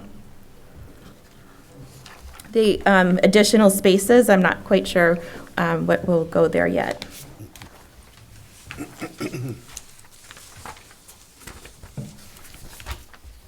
Some other very exciting news. The Virginia Barton Early Childhood Center is moving to a new location, so they don't, right now they're at the YMCA and the Boys Club, so they'll be able to have a home together. The plans are in motion to lease space from Holy Family Church. And there's about 6 classrooms and office space for service providers, the principal, and support staff. And there's also a space for them for gross motor activities. So it's already a great location, and it's already an early childhood center, so it's working out very well. We're able to have some of the furniture if it's appropriate for our preschoolers. So it seems like it's going to work out very well.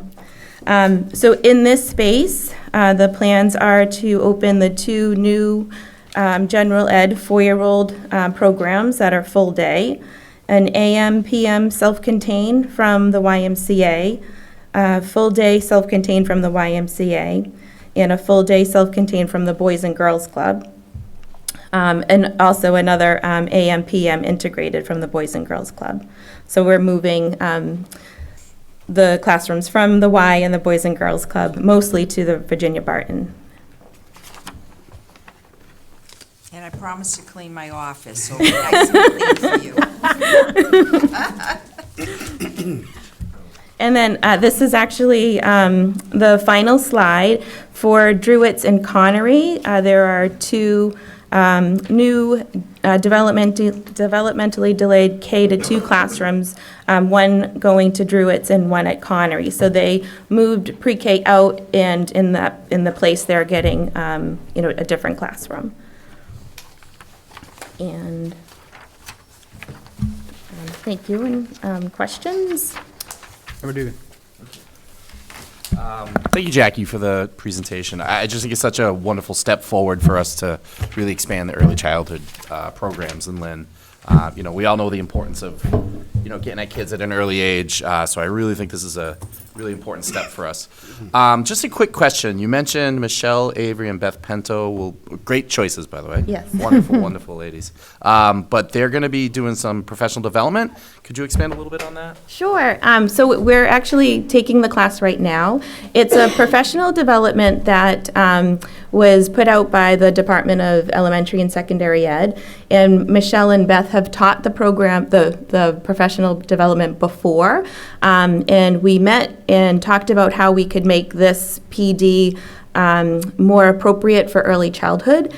So they're amazing, and they worked out scenarios and videos and articles. They, really, we have one more class left, and it's been amazing. And everyone in the class. So, like I said, we have teachers and administrators and clinicians from Leo, from Greg House, from Lynn Public Schools, and it's so fun because we're all learning the same, because we're in Lynn, it's all of our kids, so it's a nice message to have it all together like that. Great. Thank you, Jackie. Yeah, you're Great. welcome. Thank you. I know somebody that's very happy that the Virginia Barton Early Childhood Center will have a place to put a plaque, and also that it's going to be going into Holy Family. And the only suggestion I have is that you might want to come to Buildings and Grounds so we can approve the building, correct? Mayor, we should go to Buildings and Grounds for approval of the building? To do the lease, I think it depends on the structure of the document, yeah. Okay, yeah.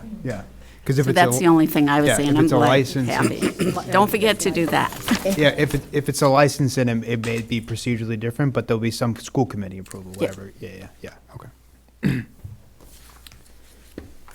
Great. Thank you, Ms. Gallo, for the presentation. I just want to say that I really appreciate your effort, the effort of the entire Lynn Public Schools to be increasing our pre-K capacity. I think we've talked earlier about how we certainly have that aspiration as a community to be getting more of our students enrolled in pre-K and given its benefits throughout the system. And these kinds of partnerships, like you mentioned with the Commonwealth Preschool Partnership Initiative and others, are indicative of the fact that collaboration is required. So it's obviously broader than just LPS. So from the city's perspective, we really appreciate everybody's work on this so that we are able to really expand those critical opportunities for our students and families. So thank you. And I just want to publicly thank Jackie Gallo because she puts a lot of hours, a lot of time, and a lot of heart in her work. So thank you very much for all you do. Thank you. I love it. Oh, you do. Thank you. Thank you, Jackie. Thank you, Jackie. You're welcome. Thank you.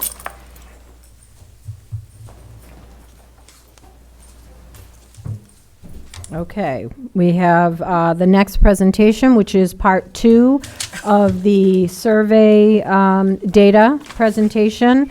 This will be Study Sync with Allison Mosho Hamilton and Illustrative Math with Julie Ward.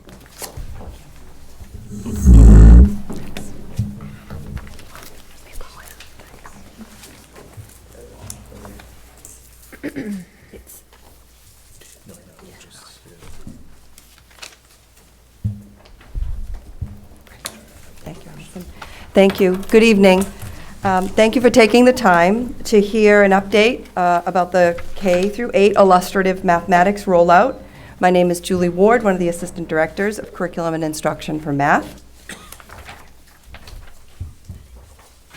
Both curriculum updates that the Curriculum Department will be sharing tonight, Illustrative Mathematics and Study Sync, were adopted this school year after a collaborative process with the Department of Elementary and Secondary Education that follows a 4-phase process shown here.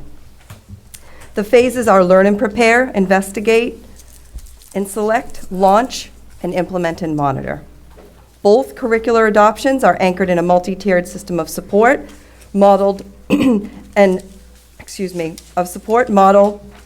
developed by the Department of Elementary and Secondary Ed, driven by the Universal Design for Learning model.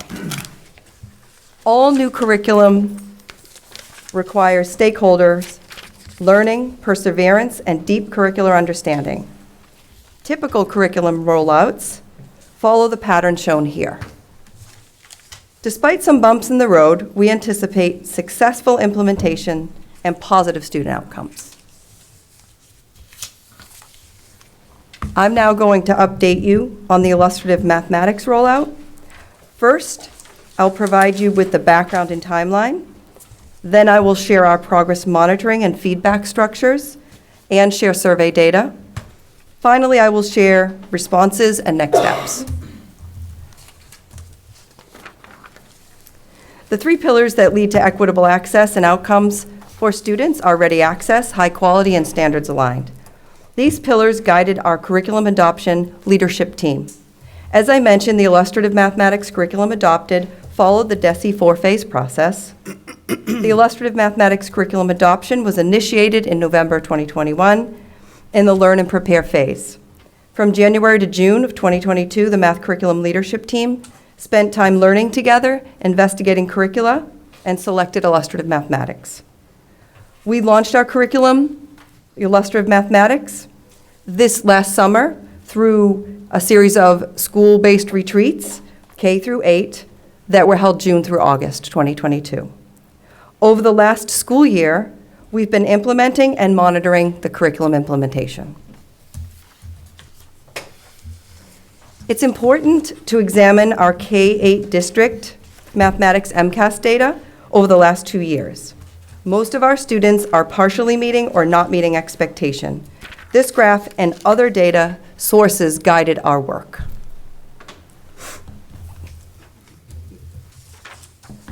As a reminder, during our launch and implementation, these are some of the supports we provided. I will share some more about these components during the presentation.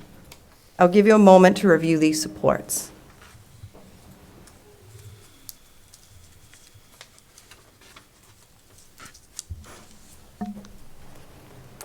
We created progress monitoring and feedback structures as part of our implementation plan, as indicated and supported by the data-wise process shown here. The table summarizes some of the data collected and action steps taken to address needs that surfaced. These items will also be discussed in this presentation.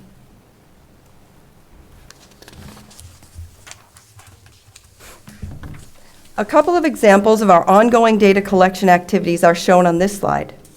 We conducted a fall and winter survey for educators to obtain teacher feedback.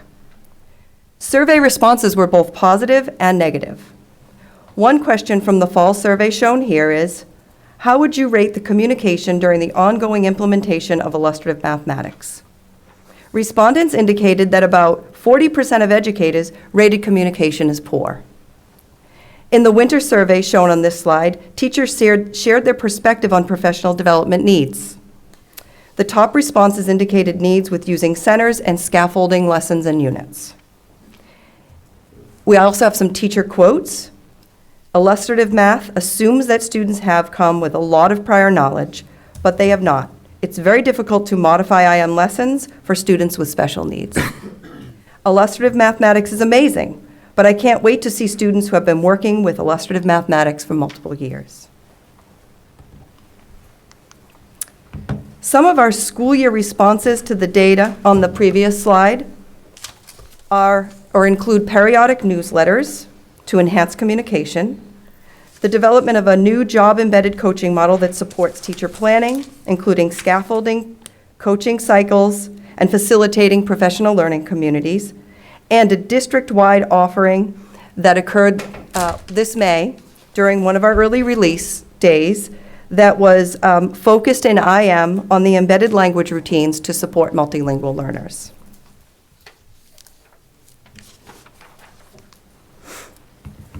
The next several slides represented the data collected from the assessment survey in March. 14 out of our 18 elementary schools responded to the survey. Only 6 middle school teachers responded. Later in the presentation, I will address how we gathered additional data from schools and stakeholders not represented in this data.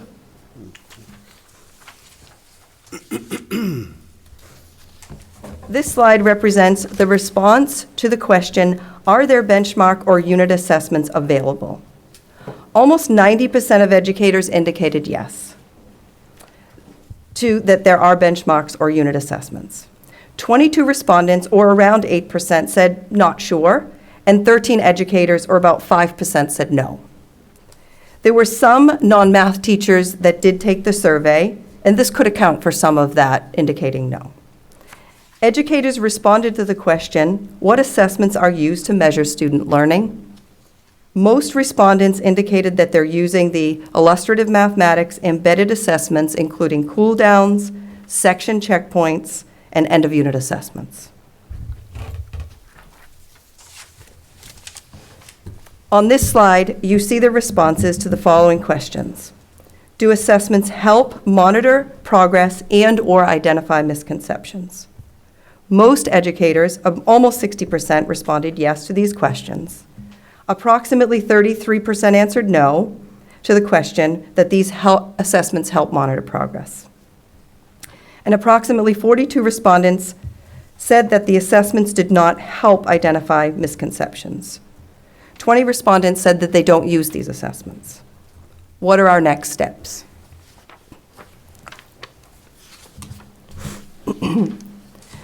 Before I share the next steps, just want to acknowledge it's important that there were challenges that we faced connected to our PowerSchool transition. Illustrative mathematics was not rostered until January 2023, which interfered with educator access to the full complement of the illustrative mathematics platform features, including the assessment platform. This platform includes a data analytics component. Some of these analytics tools would help with progress monitoring and identifying misconceptions.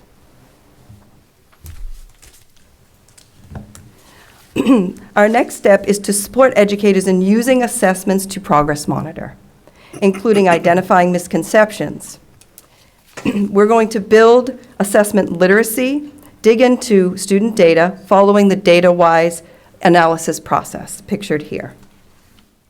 We plan to create structures and protocols to look at student work, create responsive practices, and use the data platform starting in school year 23-24 with consistency. The next question on the assessment survey, does the material on the platform support teaching the grade level standards? Approximately 75% of respondents said yes. The material on the platform supports teaching the grade level standards. 25% of educators said no, and some of the reasons why included, the material is too challenging for our students lack skills, and lessons are not accessible.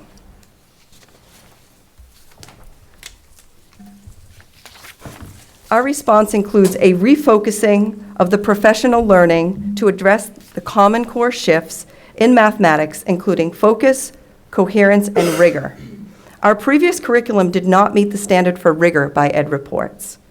We will expand our professional development focus to include learning and understanding of the shifts in mathematics, specifically around the balance of conceptual understanding, procedural skill and fluency, and application.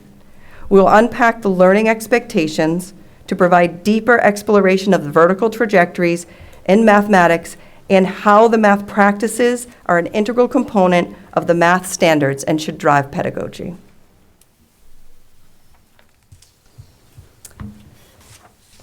Educators share a range of responses to this question. The data from assessment helps inform my instruction moving forward. Approximately 66% either strongly agreed, or were neutral on this question. We believe that our continued focus on professional learning will help educators use assessment data to inform instruction.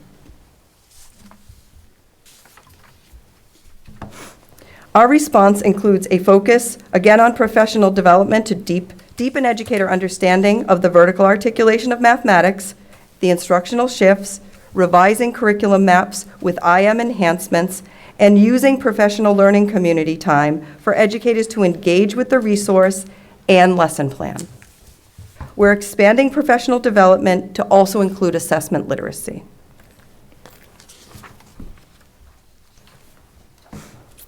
This slide shows that about 83% of educators indicated that they have all the resources connected to each unit of study.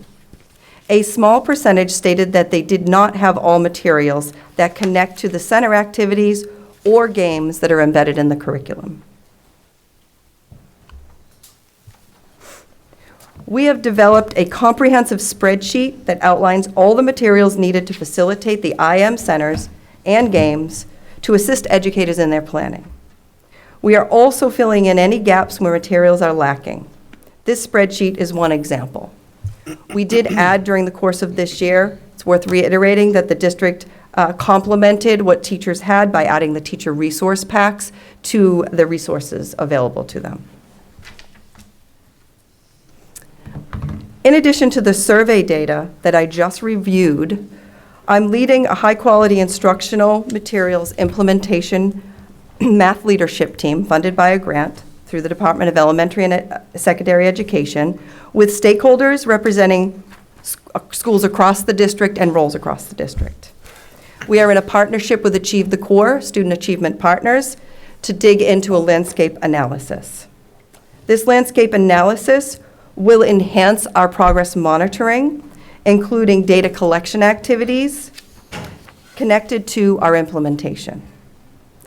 The quote on the slide from Brené Brown, "Vulnerability is the birthplace of innovation, creativity, and change," resonates as we approach the process vulnerable, ready to learn and grow. The purpose of this landscape analysis process is to build a more nuanced understanding of our district as it relates to the implementation of instructional materials in a human-centered way. It's also to build a set of priorities based on evidence that informs our implementation process. The guiding questions for this process include: what is our vision for teaching and learning? Who are our students? How do our students feel about school? What do teachers and administrators understand and apply related to culturally responsive sustaining pedagogy, linguistically sustaining pedagogy, and standards and shifts? What is our plan? Who is involved? How will we monitor? These are just a few questions that we are investigating in the landscape analysis. The data that we collected shown here included empathy interviews, focus groups, surveys, and learning walks. The team worked diligently over a brief period of time to gather all the data for analysis shown here. We heard from stakeholders not represented in previous data. That included middle school educators and additional elementary schools. I'll give you a moment to see the data that was collected through our landscape analysis.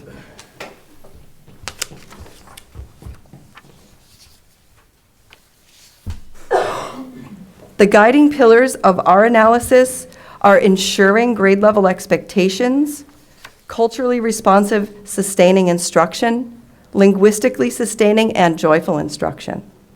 After 2 days of analysis just last week, we identified the following patterns and trends from the data. A need for clear, consistent communication around vision and expectations, a need for cross-departmental collaboration, support for multilingual learners, professional learning community time, and opportunities for students and teachers to collaborate, and including the pedagogical shifts. We want to create a shared belief and positive mathematical mindsets and identities for our students, and time to examine the lessons, the pacing, build classroom community, and additional time for professional development. The last couple of slides, excuse me, I'll share the priorities that emerged through this leadership team and through the data. A shared instructional vision, high-quality curriculum-based professional learning, a plan and structure to enhance materials, a mechanism to monitor and adjust the implementation. And lastly, we're creating a summary report that will reflect patterns, trends, and priorities that emerged through this process. Our next steps for summer 2023 and the school year 23-24 are expanded professional development, a new Boston University partnership, a focus on assessment and data literacy, providing enhancements to our curriculum, communicating an instructional vision, and creating an understanding and clarity around the multi-tiered system of support model and including those tiered supports. This is an example of a concrete next step connected to the multi-tiered system of support. It shows suggested resources at each tier. We'll be developing and expanding resources for educators to facilitate learning using an MTSS model. Thank you. I'm going to transition over to Allison Mosho, and we'll accept questions after. Good evening. As Julie said, my name is Allison Mosho Hamilton. I'm the Assistant Director of ELA for Secondary. As you may recall from my last presentation, which I think was about a month ago, that we adopted a new core curriculum, Study Sync for grades 9 and 10 during school year 22-23, and we are in the process of expanding this high-quality resource to grades 11 and 12 for school year 23-24.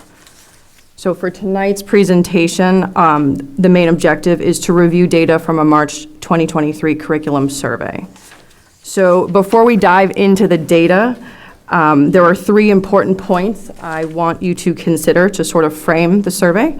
There were 14 respondents, which accounts for 42% of grade 9 and 10 ELA teachers.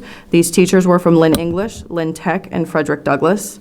31% of high school ELA teachers are unlicensed or emergency licensed. And Ed Reports says that Study Sync meets expectations. In an effort to better understand the challenges surrounding the implementation of Study Sync, I want to offer the following change management graphic. If you take a moment to view, you will see that during our rollout, we have lacked some of the principles necessary to invoke change and inadvertently created emotional outcomes. While our technology challenges at the start of the school year with Power School certainly emphasized these emotional outcomes, the real misstep was a direct result of treating the implementation of Study Sync as only a technical challenge. We needed a new curriculum, and we provided one. With that being said, year 2 will focus primarily on adaptive moves to create sustainability with Study Sync. This will include a cohesive instructional vision for our teachers, in addition to new systems that support skills, all leading to improved student outcomes. We have to change attitudes, norms, values, and adopt a somewhat experimental mindset. These adaptive moves are reflected in my responses to the teacher survey, and again, will improve student outcomes. So let's jump into the survey. You can see questions from both a March 2023 survey and a January 2023 survey that I sent to English teachers that essentially asked the same question: the efficacy of Study Sync as it relates to ELA standards. For the January data, approximately 83% of teachers believe Study Sync is aligned to the Common Core. March data shows that 79% of teachers believe Study Sync is aligned to the Common Core. This is a positive point to recognize. Using a quick snapshot of additional grade 9 unit 1 data on 3 RL standards, reading for literature, we can infer that there appears to be a breakdown between the recognition of Common Core ELA standards and the depth of the skills being taught. Study Sync identifies a score of 80 to 100% to be at or above proficiency. Based on these 3 scores, which again is just a snapshot, it seems that our students are falling into a below proficiency category where the range is 0 to 59%.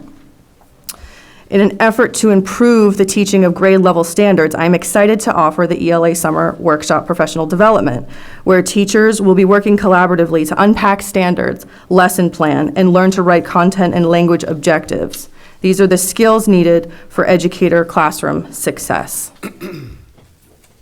The next survey focus area is assessments. As you can see, 92% of respondents acknowledge that there are benchmarks available, which is awesome. However, only 27% of respondents felt that the assessments identified misconceptions, and 0% strongly agreed or agreed that the data from the end-of-unit assessments helped inform instruction. These data slides give rise to the second claim, which centers around the need for assessment literacy. It is absolutely imperative that we address this, as students may not be experiencing a consistent data-driven reteaching cycle, which could adversely affect their success. The first step in the response to assessment literacy is to integrate a multi-tier system of support, or MTSS, more fluidly. Using MTSS, all students should have access to intervention practices, which again underscores the concerning data of 0% of educators believing that assessments do not inform instruction. Based on this data, it is clear that we need to leverage professional development around MTSS in order to effectively facilitate Tier 1 whole group and Tier 2 differentiated small group instruction. MTSS, specifically how StudySync fits Tier 1 support, will be a topic during the ELA summer workshop. As noted by the red check mark, we have made some progress with the second action step with the mapping of StudySync. The maps include a calendar and expectations surrounding assessment usage to leverage student learning. This calendar and assessment expectations will be supported in the summer workshop. Assessment literacy and StudySync's assessment suite will also specifically be addressed by the vendor during the ELA summer workshop. The next three survey questions ask about access to resources. As you can see, 71% of teachers from the March survey felt that they had all the resources connected to StudySync. While it is great that the majority of teachers felt that they had all the resources, it is important to note that on both the March and January surveys, some teachers felt that we needed to supplement StudySync with additional full-text options. So I'm happy to share that as a result of the April mapping, we have incorporated a novel study pathway option for our students. The red arrows indicate the novel pathway. Both the thematic or novel pathway prepares students for the end of unit and benchmark assessments. We have also added additional texts that are available on both StudySync and as physical copies. This is important as we want to cultivate a love of reading for our students. And this slide just shows the differences between the thematic and the novel study pathways.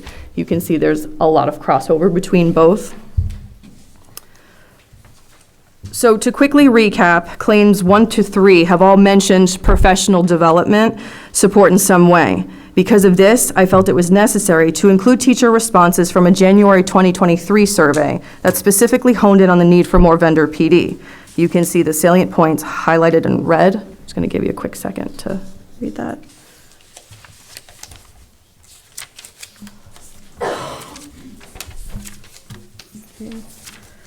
I would also like to take a quick moment to summarize the topics of the ELA summer workshop that is targeting grade 9 and 10 teachers. We will have MTSS PD, unpacking standards to skills, writing content and language objectives, lesson planning, lesson tuning, assessment literacy, and StudySync in-person PD. I also want to mention that around 70% of our grade 9 and 10 teachers are attending this workshop, and we could have even more because signups are still open. So what this really indicates to me is that teachers are ready. So we have spent the majority of this presentation focusing on our educators and their needs, and this is important, but I want to shift our focus to students by showing some positive data trends. StudySync is working for our students. The data you will see comes from end-of-unit assessments that were given in December, February, and April. So in grade 9, there was learner growth across 2 domains, language and reading for informational text. Of note, between units 1 to 3, the average score for the RI Standard 1 increased by 21.7 percentage points. The average score for the RI 4 standard increased by 12 percentage points, and the average score for RI 5 standard increased by 13.4 percentage points. Based on StudySync scoring, students are approaching proficiency with these standards. In grade 10, there was learner growth across 3 domains for informational text and reading for literature. Of note, between units 1 through 3, the average score for the RL1 standard increased by 55.3 percentage points. The average score for RL3 increased by 48.8 percentage points, and the average score for RL4 increased by 15.8 percentage points. Based on StudySync scoring, students have reached proficiency in the RL1 and RL3 standards and are approaching proficiency in the RL4 standard. So I want to end tonight's presentation with the following quotation: "The productive zone of disequilibrium as the optimum range of distress within which the urgency in the system motivates people to engage in adaptive work. In other words, this is the place where people are creative and come up with solutions. So by pushing into this zone of disequilibrium, my hope is to galvanize the ELA teachers by changing the strategy and delivery of instruction," and I think I can speak for Julie as well, that we will both continue to focus on how StudySync and illustrative math can create sustainable Tier 1 instruction that can move all of our students forward. So I think we are ready for some questions. Member Magnolia, Member Dugan. Thank you very much for the presentation. So I am going to ask you the same question that I asked your colleagues the last time we had a presentation, which is, as a result of these curricular rollouts, what have your respective departments done as self-assessments in order to judge the efficacy of the rollout? So we looked at how teachers were interacting with this material. We looked at how students were interacting with this material. How are you all looking at how well you did, and what can be changed for the future, and what processes can be put in place so that some of the factors that could be mitigated, obviously technological challenges notwithstanding, are put in place so that the next rollout does not have teachers feeling like they don't know how to use the material? Because let me just be honest, when I see those leaps, right, that is a huge leap. And I sort of wonder, did the teachers learn the test better? Is that the reason for the leap, right? You can see the leap, but it's never entirely clear why those leaps are happening. And if we're talking about professional development, I just know when I feel a mastery of the curriculum, my students learn better.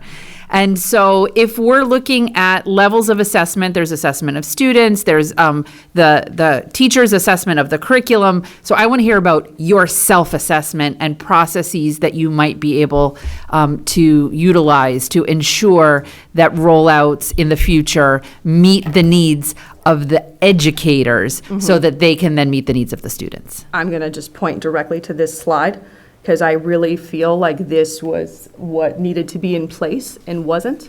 I think a big portion, a big learning curve for me was that I needed to deliver student expectations in addition to teacher expectations.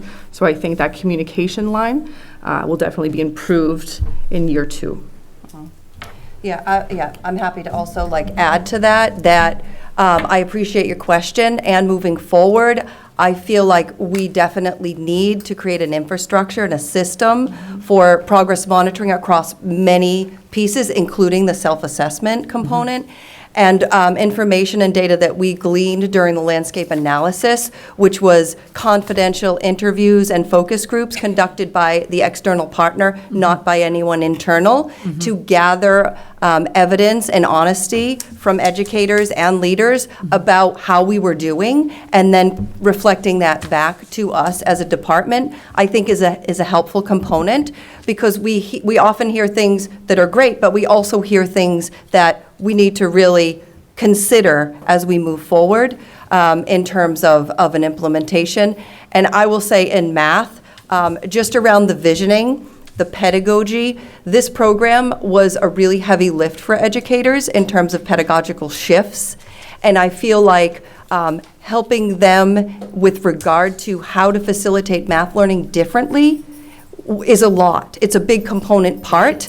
And understanding how to then use the materials is another layer. And then understanding how and where those materials are within the program is an additional layer. So we're learning and growing ourselves in ways that we want to be able to provide the educators with more clarity about where to find these things, but also I think the shifts in pedagogy and how do we support them in that. And in our professional learning plans through the summer and next year, we've tried to respond to all of those comments and or asks by providing them with some of those opportunities for learning and collaborating together so they can own it.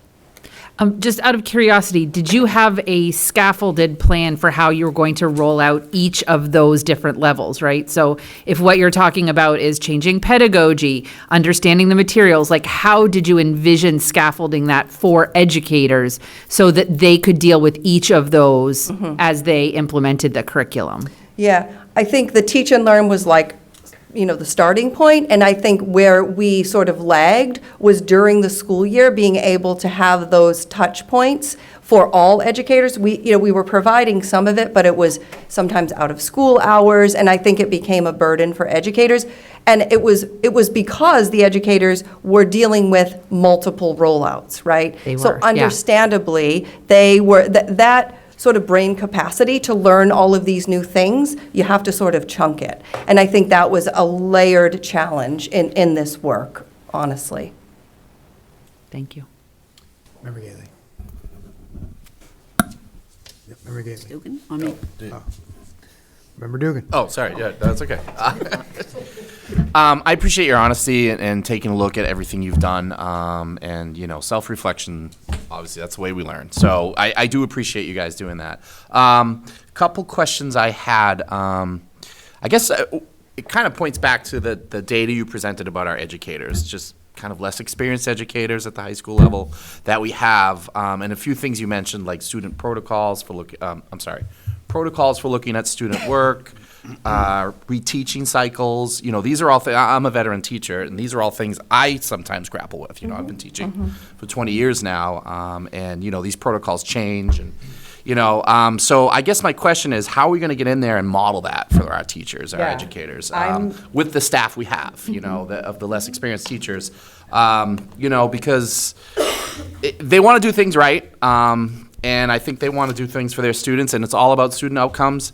These are very important things, looking at student work through a protocol, a consistent protocol across the district, doing reteaching cycles consistently across the district.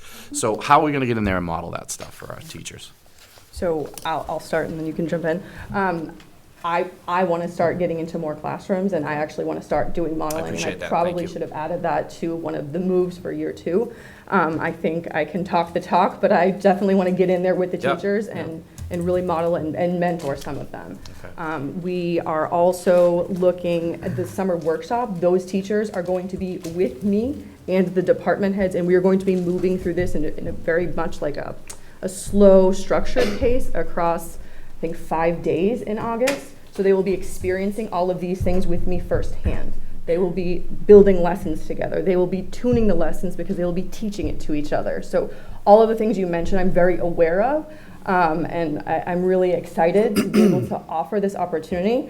I've been in this district since 2010, and I don't think I've ever experienced anything like this. So I'm excited to be able to bring it to the teachers. Thank you. Yeah. No, I think just to add to what Allison is sharing is, in math, I think similarly, doing the math together as educators, as a community of practice, is really important, and it really elevates understanding and starts to create some of those artifacts with regard to how are we going to look at student work, what might it look like, how do we identify really what students are communicating to us and lift what they know and not what they don't know. And I think these are some of the practices that we really want to dig into. And so really spending time with educators, doing math with them, I think is going to be a really important step in moving this work forward. Right. and getting them to buy in, I think, is going to be really important. So I'm looking forward to hearing how it's going. Roll your sleeves up and get back in the classroom. So Yeah, I'm excited. looking forward to hearing about it. Yeah. Thank you. Ms. Mosher, I love this chart. When I'm looking over there at that, I'm like, it tells you exactly what was missing, exactly what the results would be. I love this chart. Kudos. I think that you're moving in the right direction in Study Sync. The feedback seems fairly positive, and I think it's exciting. Illustrative math, though, Mrs. Ward, the concerns that I have about your illustrated math, I think it's a wonderful tool for critical thinking. I can see it. I've walked through classrooms and I've seen students thinking. But my questions are, after reading this, the survey, I know we call it MLE now, but a lot of teachers wrote on here, how are we addressing our L's? How are we addressing our disabilities in this math? Some of our student learning due to COVID has fallen behind. So students that are in the third grade may not understand second grade standards. So that's the only thing I see that you may need to work on in this curriculum over this, the summer. And keep it in mind that there are students that, I know you know this, so I'm not even gonna, but they learn differently. And like our L's, they struggle with this in a lot of classrooms, according to this survey. I'm happy to speak to. I think that the challenges with multilingual learners is real, right? But I think it varies with regard to who we're talking about. So, and I think it's about knowing and understanding who our students are. So if we're talking about a level 1 versus a level 4, we're talking about a different type of scaffold and strategy. So that's like the first piece that I want us to be able to come together and identify who are our students. Embedded in the curriculum are math language routines. There are 8 of them that are Stanford research-based around language acquisition specifically, and they support the discourse in a math classroom that will support students in acquiring language, all students in acquiring language, including students that are multilingual learners.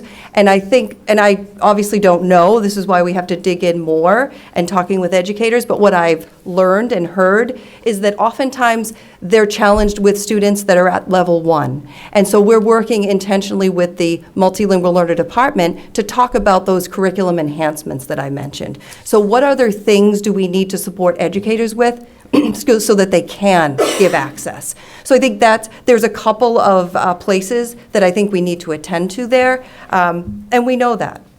And I think that's our plan. And the learning, students with learning disabilities or special needs.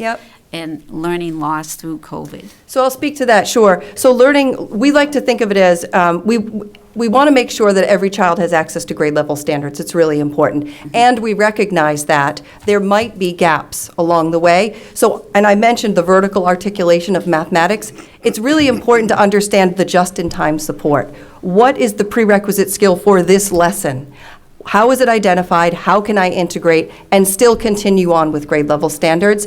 And within the curriculum, we have these adaptation packs that allow for that. So in the pre-assessment that's part of illustrative math, if educators administer the pre-assessment, it will identify for them which skills students need support in. And then that integration of the earlier grade level standards is part of the work. But again, this is year 1. We have a lot of learning. There's a lot to unpack. And those adaptation packs were not well known to educators. We're just starting to elevate awareness. And that's why that tiered picture that I showed is part of that work. So how do we support Tier 1? How do we support Tier 2 and Tier 3? And I think it's really getting into some of the specificity with that around where are the resources, what do we have, and how do we support educators in figuring out how to use them. And next year, we won't have a problem with Power School. No, we won't. So it will flow, right? No, we won't. We will not have any problems. Thank you very much. Member Paul. On the January and then the March. The January, 29 people participated, 14 in the March. What would have been the total goal? The total number of teachers? Yes, 33 could have, yeah. And was there a particular answer why, it went down to the 14? No, I mean, the survey was sent out numerous times. Best I could do. Okay. And you mentioned something about the 60%, the 0 to 59. Yep. Okay, explain that. Yep, so StudySync has like a guide to their benchmark and end-of-unit assessments where they identify levels of proficiency. So 80 to 100% is at or above proficiency, 60 to 79% is approaching proficiency, and 0 to 59% is below proficiency. So we talked a lot about MTSS and having that tiered interventions.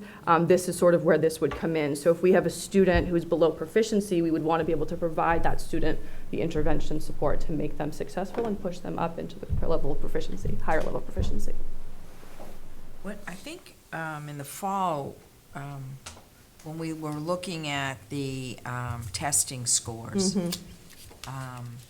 we were showing improvements, but we were under 60%. Was that the same kind of standard, or was that totally different? The 60% with StudySync? I'm not sure if it was StudySync. I thought it was, the test that the students had taken in the spring. Was it or no? I think that was MCAS. I think it was MCAS. Renaissance. Okay, do they go by that 60%? MCAS has a completely different. It's not. Yeah, yeah. Because much of that was under 60, so I was just wondering. Yeah, I mean, you'll there's see a- similar, I mean, there's obviously mirrors, right? But they're not like a perfect one-for-one fit. Okay, thank you. Thank you so much for the presentation. Thank you, ladies. Thank Thank you. See you next year. Oh, maybe. All right, next item is the 24 budget discussion. This has been on the agenda the last couple meetings for us to offer time to discuss the budget. And we talked last meeting and sent a reminder out just that the administration's preference is to receive questions in advance so that they can be prepared to respond. Many of you have done that, so thank you all for submitting those questions. Really appreciate it, and I believe that the administration has had a chance to answer some of those questions. So I think what I would suggest is that if folks feel like their question was answered and the answer is clear, those questions and answers are going to be sort of collated at the end.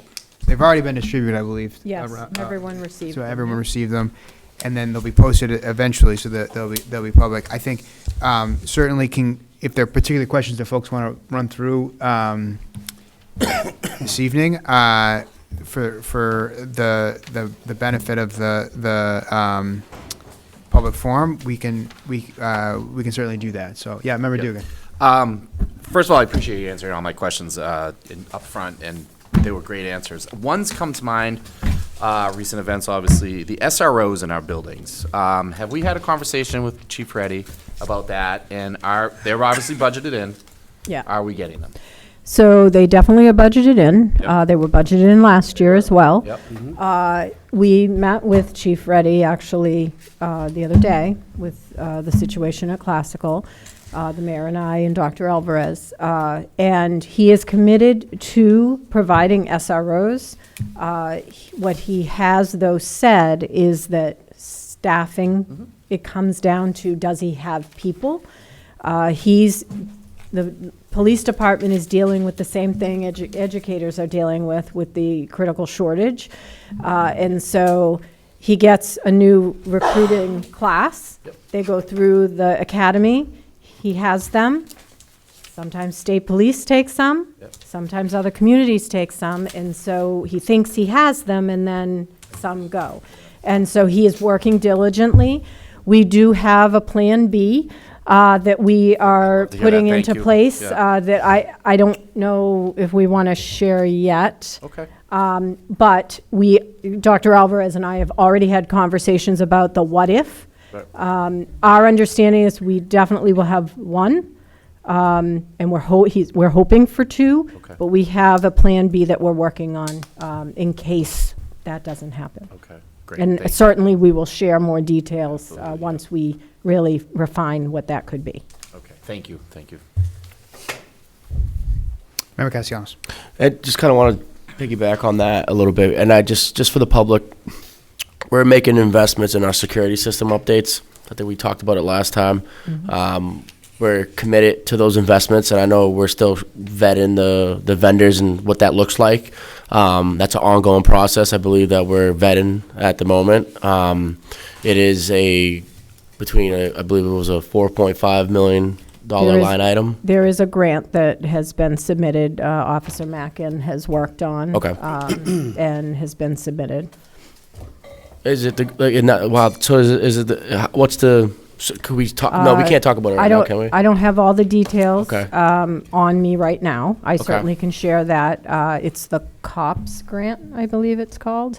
But I can ask Officer Mackin for the details of the grant, and certainly I can share that.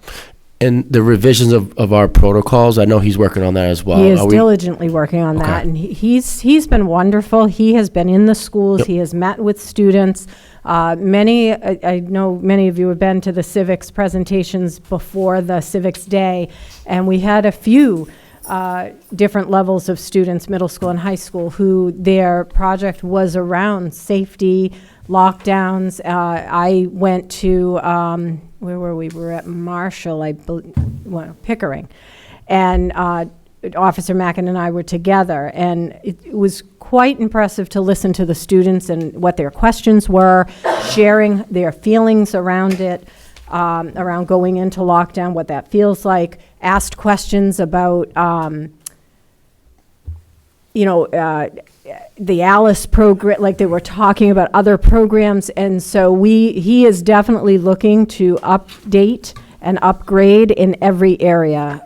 He and I, when he first started, we had a long conversation about the need to go back to the trainings that we did when Bob Ferrari started. And Orrin did those trainings, but I feel like we've had so many new teachers, so many new principals, so many new everything, that we really need to formalize it and bring it back to the surface and include the students in those trainings and have a voice in the changes that happen. So he is definitely working on making those adjustments. Thank you. I want to thank you for identifying some of the protocols that we need. I know there's some things that have come about. It's a process when we go into a lockdown, school lockdown. There's a systematic sequence that we have to, play through. There's the natural want to know what's happening, but we do have protocols that are in place to work these things out during crises. I appreciate the transparency that you guys have been putting forward. I do recommend, or hopefully in the near future, sooner than later, to have a school safety presentation, just so the public can understand that they are that we are making efforts to address that, and kind of we're looking to update and improve safety across the board. And the fact that we have a Plan B, I think what Member Dugan pointed out was very important, because there are staffing needs at Lynn PD, and it's unfortunate that sometimes SROs can get put in schools and then they can get taken out, and it's not sustainable. So we should have other backup. Can I also note that with the commitment that Lynn Public Schools has had for many years to safety in our schools, and having drills, and having safety emergency plan teams, medical emergency teams in our schools, one of the things that I noticed right away going to classical the other day was how seamless it was that our staff stepped up, did what needed to be done, that our parents who were very emotional and very nervous, but handled themselves very well. They followed the directions. They were patient for the most part. I was very impressed. The students, when we were dismissing, very orderly, very respectful, just everything, you could see all the trainings that we've done, the discussions we've done, and how they came to fruition. It is not ever what any of us ever want. I have to be honest, that day my heart was very heavy. And still is, quite honestly. But at the same time, I got to see the Lynn Police and how we coordinated with them, the nursing department and how they coordinated and did what they needed to do. It was impressive to see that everyone stepped up and did what needed to get done. Thank you. Do you want us to read our questions? Is that what you were saying? So you may. I did raise my hand first. So I don't know if we do we want to hold off, or should we go through the? No, you may read. I think the message is that you may read your questions if they think they need to be read in a public forum. They will be posted publicly regardless. So if it's a question that you feel like is asked and answered and it's there for the record, then you do not need to read them, but you may read them if you so choose. Yep. Should I read the answers to them, or should I just provide I the think superintendent with the option? the administration can present the answer. Yeah. So I did have some questions and inquiries around our school health service operations. I spoke with several school nurses to make sure I had some clarity and understanding around certain line items around there. And I wanted to ensure that we're making the adequate investments necessary to sustain appropriate staffing to patient students, in this case ratios, according to the standards set by the state. The current legislation around ratios and masks for school nurses haven't been revised since 1998. They are saying the recommended school nurse to student ratio is 1 full-time equivalent FTE certified nurse in each building, with what that means from 250 to 500 students. When we add overcrowding and increased trends in enrollment, I can only imagine how difficult it can be to sustain the medical acuity of some of our most vulnerable students who require medical assistance throughout the day. Any additional insight, recommendations, or explanations on what our plans will consist of to resolve these issues is greatly appreciated. So I immediately sent your questions to Deb Tanzer and Jackie Westron, who are our head nurse and assistant nurse. They're both wonderful. They shared that this year we have 38 school nurse positions in the budget with 3 vacancies and 4 nurses out on leave. 2 agency nurses in school nurse positions paid through ESSER funds. 33 school nurse assignments, and then she provided a list of those. 21 substitute nurses, which is unheard of, quite honestly. They hired 17 this year. So these are people who will fill in when our nurses need to be out. 2 agency one-to-one nurses and 1 LPS one-to-one nurse who work with our medically fragile students. 5 nursing assistants helping the school nurses with screenings, paperwork, and data entry. 3 nursing assistants working in special education classrooms at Teams and Shoemaker. 1 nursing assistant working as a one-to-one with a student at Harrington School. And then for school year 23-24, the budget, it will be 40 school nurse positions in the budget. 1 nurse is retiring and 1 moving to an NP school.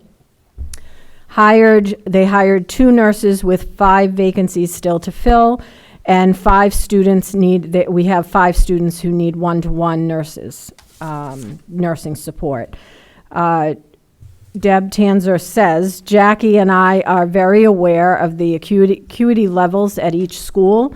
We recently added a 3rd nurse to Lynn English and have been utilizing substitute nurses to support other schools as needed. Harrington may need a 2nd nurse next school year or assistance from a substitute nurse. And Classical has 2 nurses and a nursing assistant She checked in with those nurses yesterday, and they do not feel that they need a third nurse at this time. She and Jackie will be looking to make changes as needed to the nurse assignments, and will go out to bid, those will go out to bid in June. It would be helpful to know which schools will be getting modulars, which we'll give them that information. I believe we already have, so that they can plan for those. And as you know, filling all positions has been difficult for several years. I mean, the health field is also struggling with hiring. But we were able to hire 6 nurses this school year, which is encouraging. And also, they usually have nurses out on maternity leave, medical leave, or FMLA, which factors into staffing. And they imagine that they will get more substitutes with the increase of the daily rate.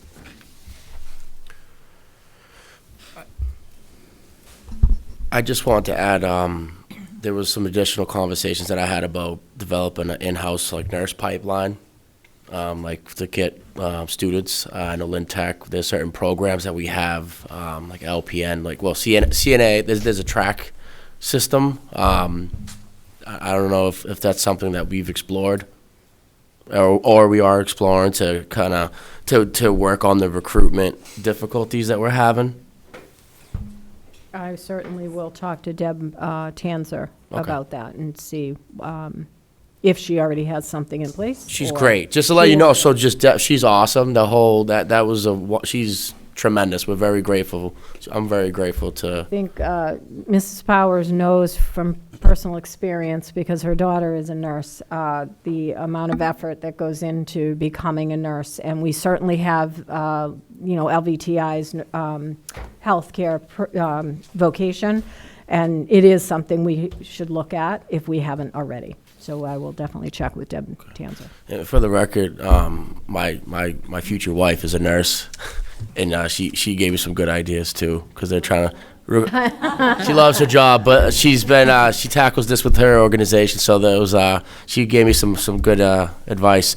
And my second question was around the same kind of situation around space. I was made aware that we have limited space to accommodate and house some of our school nurse staff. What is the district's plan to seek alternative space for LPS nursing staff, and will they be able to access the modulars when they are constructed?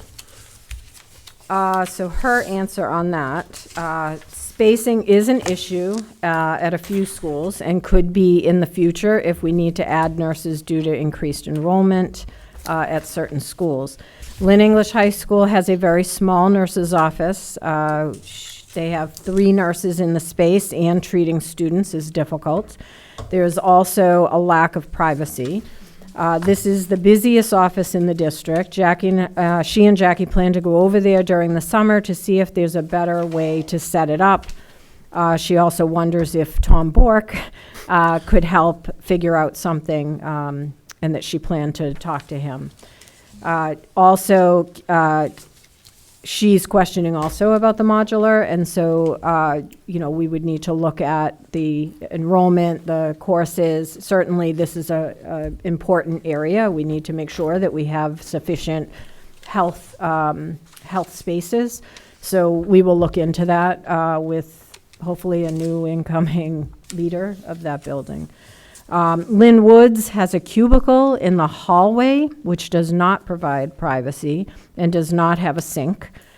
They were over there a couple of years ago, and there's not a lot of solution for this. It's a very small school. Every classroom is utilized for students, and but they also just enrolled a student there who needs medical assistance. And so they're talking with special ed to look at how they can address that. And Aborn also has been a concern, similar issue, very small school. Every space is used for classroom space. Their clerks are in a hallway in a cubicle. So we need to look at that as well. So we continue to look at facilities. We continue to look at how can we make adjustments. In some circumstances, it's very difficult just merely on the size of the school and how many students are enrolled. Thank you. Yeah, Member Dugan. Just a point of clarification, my questions were answered. I don't feel the need to ask them. But publicly, for the public, where will they be posted so the public can see that we came up with On these? the budget page. Yep. Yeah, on the On the budget bud- page. okay, Yep. And thank I think the ones from prior years are there as well. Yeah. Yep. Okay, Yep. great, thank you. Yep.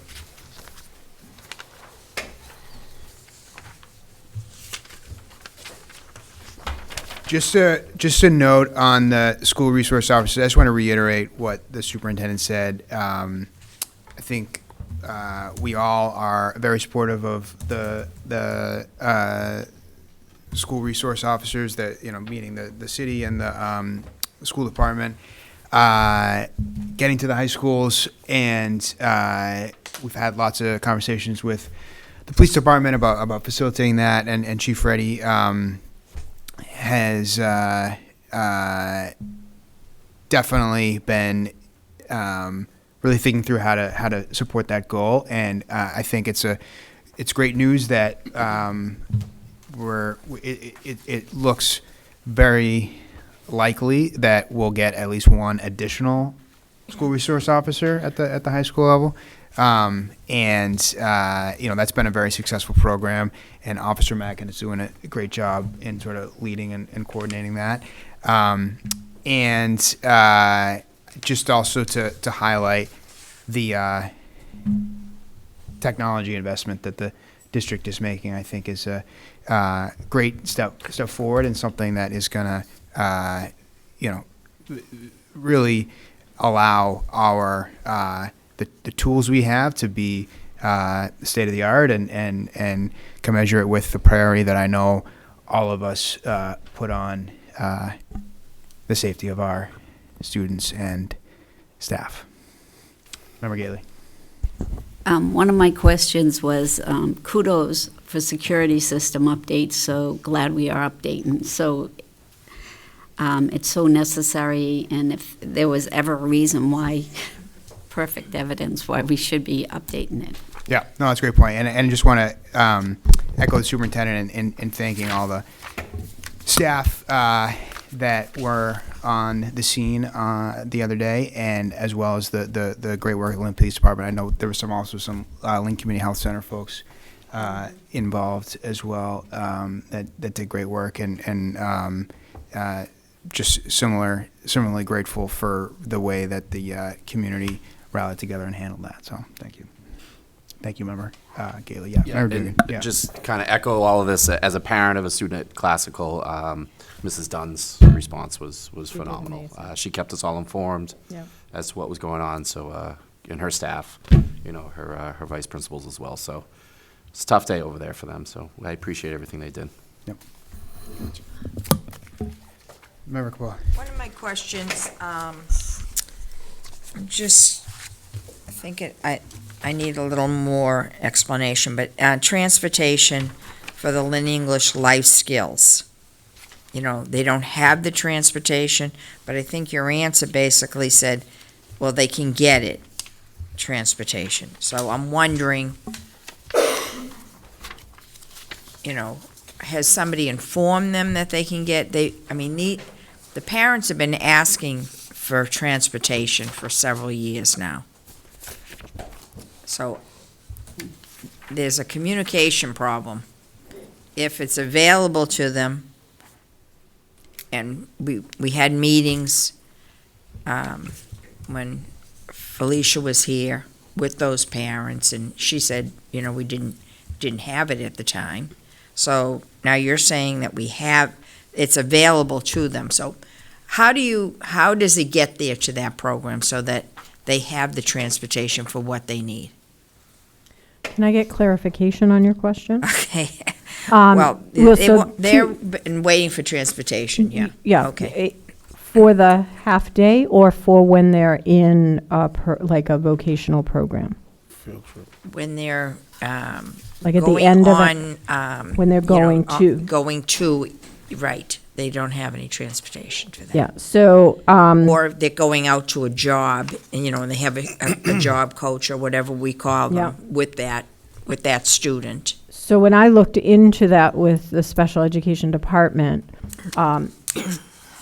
when I was informed that they do not get transportation, like that wasn't happening, I actually got a question mark in my head, like, why wouldn't they? And so I agree. Special ed answered this question. So the fact that they're saying that they can have it if requested, you're right.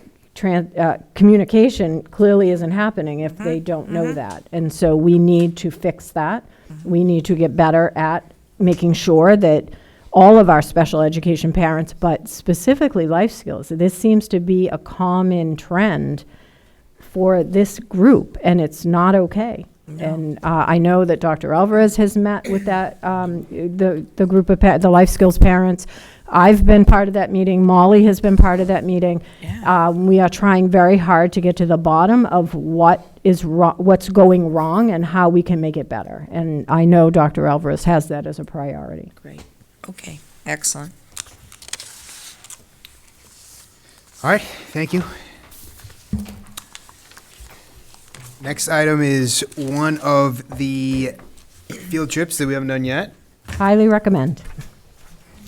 What's the will of the committee? Still move. I think Member Pena is making a motion for Lincoln Thompson Grade 5 to go to Canopy Lake Park, Salem, New Hampshire on June 7th, 2023. All right. My favorite. All in favor? Aye. Aye. Opposed? Ayes have it. Member Capola. Okay, ratifications of votes, if any, taken in a personnel subcommittee meeting. We did have a vote, and at this moment, I'm confused because afterwards, it was dropped off a different posting. And so they have two different titles. We have Deputy Compliance Officer on the agenda. And I think the Deputy Compliance Officer on that agenda. Mr. Gallo, when he presented, said that LSAA asked for a change in the title, and we are amenable to that change. Okay, and that's, so it would what be I should be assistant director. presenting is the assistant director. Yeah. Okay, then a motion was made to move forward to the full committee job for posting Assistant Director of Compliance. A second? Second. Roll call, please. Member Castellanos? Yes. Member Capola? Yes. Member Dugan? Yes. Member Gately? Yes. Member Magnolia? Yes. Member Pena? Yes. Mayor Nicholson? Yes.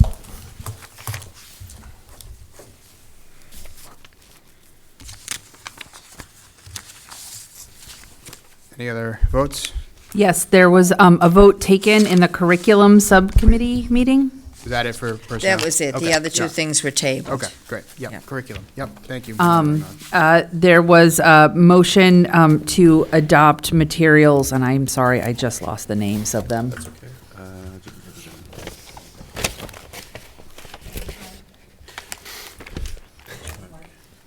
Benchmark and Eureka Math Squared. Is there a second? Second. Roll call, please. Can I just ask a question on it? Okay. I always hear when curriculum comes before us, is it vetted? So is this vetted? Yeah. Yes, so You the wanna speak? materials in the presentation, both of them were reviewed by Ed Reports. I will note for Benchmark, for example, there is no organization that vets Spanish language materials, unfortunately. But they fully vetted the English version of both materials, and they came across as all green and highly rated on Ed Reports. Okay, and just in the future, if we can see all of the stuff that we're voting on ahead of time, that people will be able to see it, because coming down here is, not going to stop and see it, because then, as they're talking, I can't hear it, so I just think in the future, we really need to do it differently. Whether we come in and we see it, individually, that we see it, or it's set up ahead of time, and we're told that it's set up ahead of time, and we can come in and see it, but the way it happened, it's, let's keep our fingers crossed that it's the right thing. Any other discussion? Member Gately? when I was talking with you earlier in your presentation, it was all those books. And in the past, you've seen, they put the tables out over there, and you just put those books out, and we just go and take a look at them. And then we don't have to do that. So, thank you. Roll call, please. Member Castellanos? Yes. Member Capola? Yes. Member Dugan? Yes. Member Gately? Yes. Member Magnolia? Yes. Member Pena? Yes. Mayor Nicholson? Yes. Make a motion to move into executive session. I think we have one more. Yeah, one Want to more. move it up? Okay. Motion to. No, one more subcommittee, I think. Right, nothing to vote on. Okay. Policies All right, all right. I'm just going off the list. All right. So, yes, I would love that motion, Member Capola. Okay. Yeah. Do you want the motion? I should have probably made the motion that we suspend amend the the rules agenda. and Yeah. do the rest of Yeah, the yeah. agenda. Okay. Second? Second. All in favor? Aye. All right. Okay. My quote for this meeting: honesty and transparency make you vulnerable. Be honest and transparent anyways. Quote by Mother Teresa. Over the past couple of weeks, our mayor, committee members, Dr. Alvarez and I have received communications from educators sharing areas of concern that they have around supplies, materials, and the lack of systems of communication around these areas.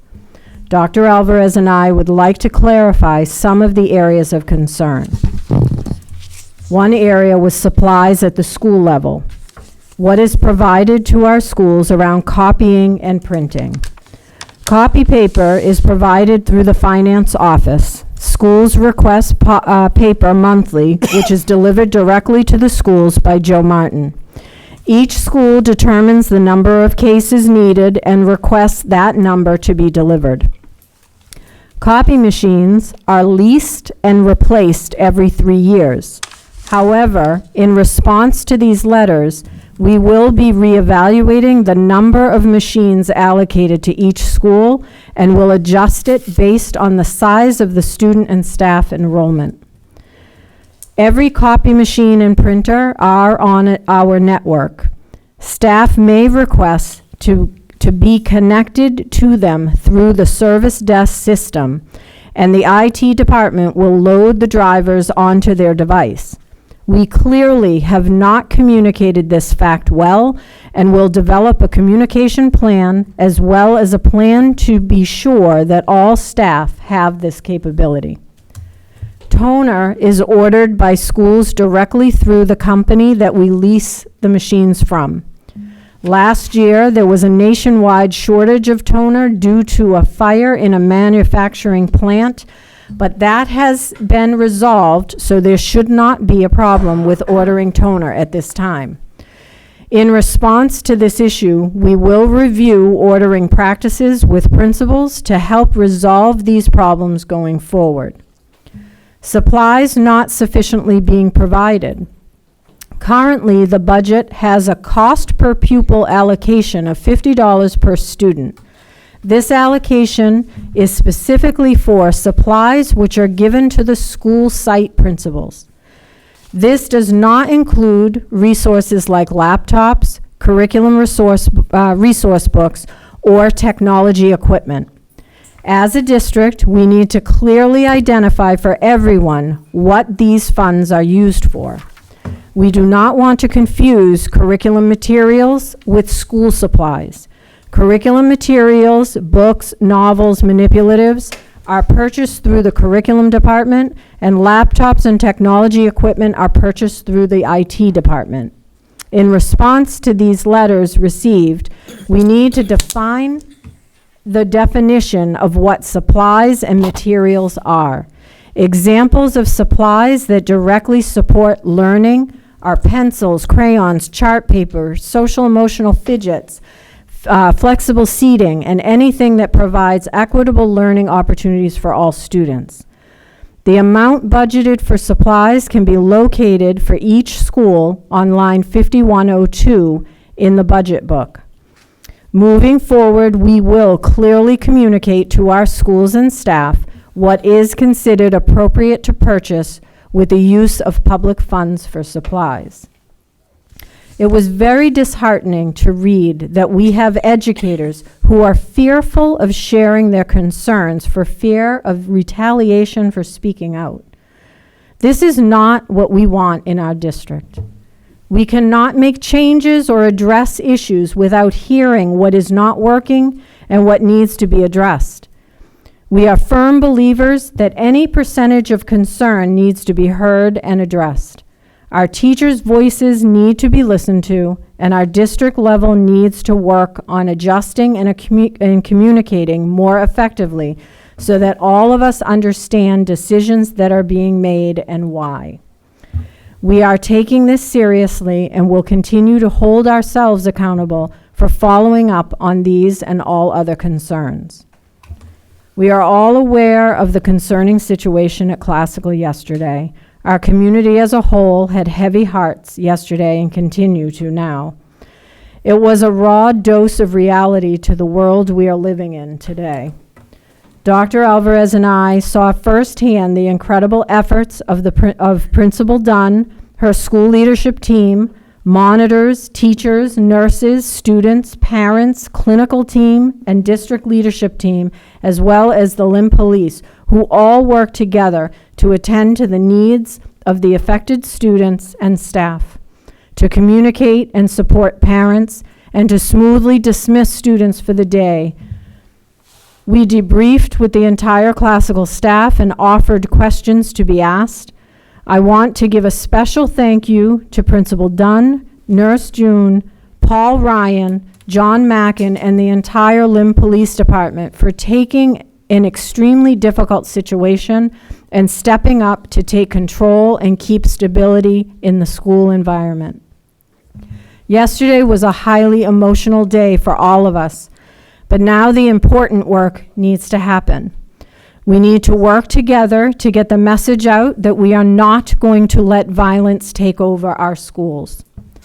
Our community as a whole, educators, parents, students, city leaders, business owners, and community organizations need to band together to stop these senseless acts in our neighborhoods and especially in our schools.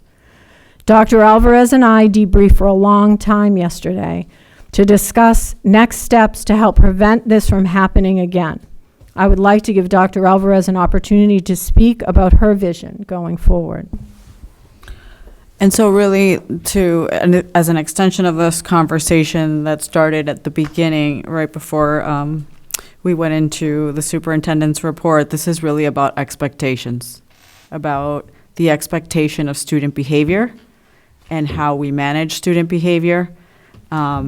Cameras alone will not do it.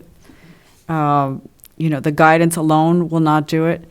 So what we want to do is not only have clarity of a model of what is exceptional student behavior, how do we provide incentives for students to do the right thing. We had 2 students earlier during the meeting that we rewarded and recognized and celebrated, and we need to continue to do those things when students are modeling behavior that we consider exceptional, and then also involve families and parents in this conversation. I think that is it's a critical point to engage the communities. We will not look the other way and pretend like this didn't happen yesterday and wait for the next incident. And one of the things really around this is, in order to eradicate the violence in schools, we have to take some actions, bring a committee together, create some policy around what really are protective sweeps, and protective sweeps under the actual juvenile constitutional rights really revolves around making sure that it's not about a targeted search, but really to protect students. We would do and conduct what they call anything that's not around a specific suspicion, right? So we would be looking for things like any type of what they define as contraband, and that includes anything that cannot be legally possessed, drugs, alcohol, and weapons. And so that is really, part of that proactive plan. I think it needs to be comprehensive. And so, I just, Superintendent Ruggiero added in that last paragraph a statement just because this becomes public, and we really want to emphasize that the position of the team is really that we're going to have a proactive approach to ensure the safety, right, of all students in schools, but specifically at that secondary level, have that multi-phase plan to include family and parental engagement meetings to address and eradicate violence, an increased presence of the SROs, as well as high expectations of student behavior that include revisions of the student discipline handbook, as well as that policy to address those protective sweeps. I think that's absolutely necessary. Member Capola, Member Pena. I didn't hear this year, but in other years, we have had the sheriff's department come through with the dogs. And I did not hear that at all this year. Have we called upon them and asked them to do that? So at any this time? year, they did not do that. Officer Mackin absolutely wants to do that going forward. I don't May. know, I know. I will have to talk to him about can he get them at this point with the amount of time we have left for school, but he absolutely has it in the plans for next year. But I will look and see if we can have it done this year. Okay. Just want to say thank you for the report, and as a parent of a student at Classical, I truly felt the same. And as a leader and as a community leader, I need to say that we need to take a no nonsense tolerance with this. And as we have a big Latino community. In the following, I think next week, I want to have an open discussion with the community about safety and student behavior with the Latino community. And I think it's important that we reach to them and communicate because we all have to take this approach together. I am sick and tired of, we're not going to let students think that they can do whatever they want, and we just can't tolerate this behavior. We need to take a no nonsense rule, with this approach with this.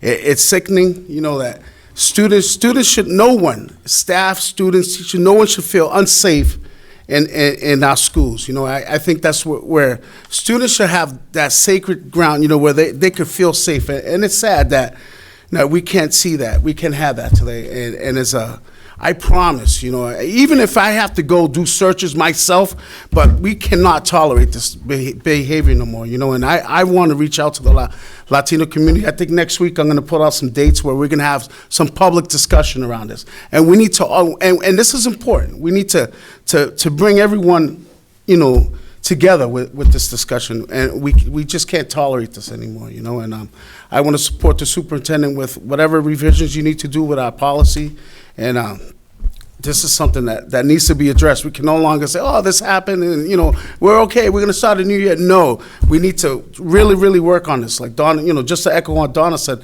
we had the dog search. We need to do, and it's not a targeting approach, but we need to look at everyone's safety, and it's very important. And this is something, and I mean, I don't see why we can't have like a rotation of officers come through during the day and even at different hours, we need to find a way to try to bring some kind of sense, some safety measures to our situation, and it's something that's been happening for a while, and it happens after school, and I mean, even when I'm out there, we know where students walk and they don't feel safe. Come on, we need to really let's get it together. Like there's no reason we can't have cruises in certain areas where after school, where we know gangs of people are terrorizing our students. Come on. Let's do better. We need to get on the ball with this. There's no reason we can't have like police details just on certain areas. It's even after school during those times. There's no reason we can't have that. We shouldn't have our students feel unsafe in our schools. As a parent, my son called me scared. I'm like, well, come on, this is school. I'm very frustrated and angry with this, and it touches me to the core, you know, like, we need to do better. And I'm going to say it in Spanish. Nosotros tenemos que tener tenemos que ver esto sin tolerancia, de no aceptar este comportamiento con los estudiantes, porque es algo que no se debe de tener en la escuela. Ningún estudiante o maestro, nadie debe de sentirse, no se debe de sentir no seguro en la escuela. Entonces, ese es el único sitio en un estudiante puede sentirse seguro y es un sitio sagrado. No vamos a tolerar nada de esto más. Tenemos que revisar y tenemos que tener esta conversación abierta como una comunidad, porque todos estamos juntos en esto. ¿Tú me entiendes? Y nosotros tenemos que tener la responsabilidad necesitamos hacerte esa pregunta. ¿A dónde está tu estudiante cuando uno está estudiando?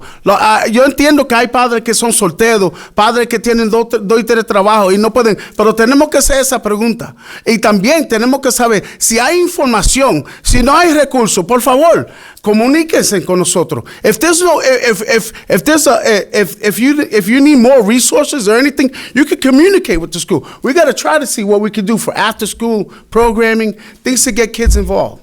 You know, so that's my Thank two you. nickels with that. Thank you. you. Sorry. I just want to, I neglected to tell you that Chief Reddy also committed to, for the remainder of the school year, both high schools having police presence. So I neglected to share that with you. Yeah, and just to build on that, there's an ongoing police presence, particularly in certain times of the day, and then there's going to be an elevated police presence for the remainder of the school calendar. Yeah, thank you, Member Magnolia. Yeah, I just wanted to say something very quick, not quite as passionately as my colleague did, about the school supplies. I happen to know, just because of the experience of my daughter's school, that rather than having all the teachers start in the beginning of the school year, there were still teachers joining the ranks throughout the school year. And I sometimes wonder if this issue of communication with school supplies is that principals at the beginning of the year explain these things, and then you have a lot of teachers joining not at the beginning of the year. And so I think it might be useful to look at when communication is happening to teachers with regards to these school supplies. With regards to, I was contacted by a teacher who has desks that don't fit the chairs or chairs that don't fit the desks. And, you know, I said, this is certainly something that a principal could handle. And the question, I mean, without getting into details about that, is really about how the communication happens between and among the various groups within the schools, and how principals are being guided to not just have those conversations before the start of the year, but an ongoing way. I know we saw the issue with how that one school was winterized and how the materials were treated in that school in order to have the plastic put over the windows. So sometimes there are developments mid-year that might create some of these problems. And I think a more scheduled reminder for teachers about processes and what could be put in terms of request might help mitigate some of this. Thank you. Thank you. If I could just add, Member Magnolia, we are looking at supplies, as Superintendent Ruggiero mentioned earlier, but we will be doing a thorough review of and discussing with principals not only the communication and the delivery of that, but also what is the difference between the supplies that they're allocated in terms of what goes into the teacher's hands versus what is purchased out of curriculum and what resources they're receiving. So we will make a clarification and do a thorough review of those. And then I just want to clarify as one point for Member Pena in terms of the canine and the searches. The canines, obviously, the chief and Officer Mackin have absolutely committed to being able to do that.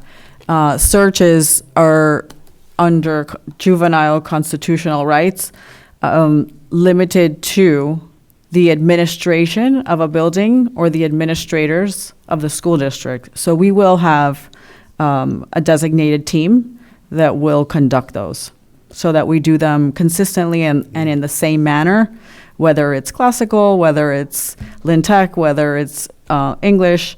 Frederick Douglass, or even, some of the students at Facto Leary, as, we plan to continue to grow that high school. Member Castellanos.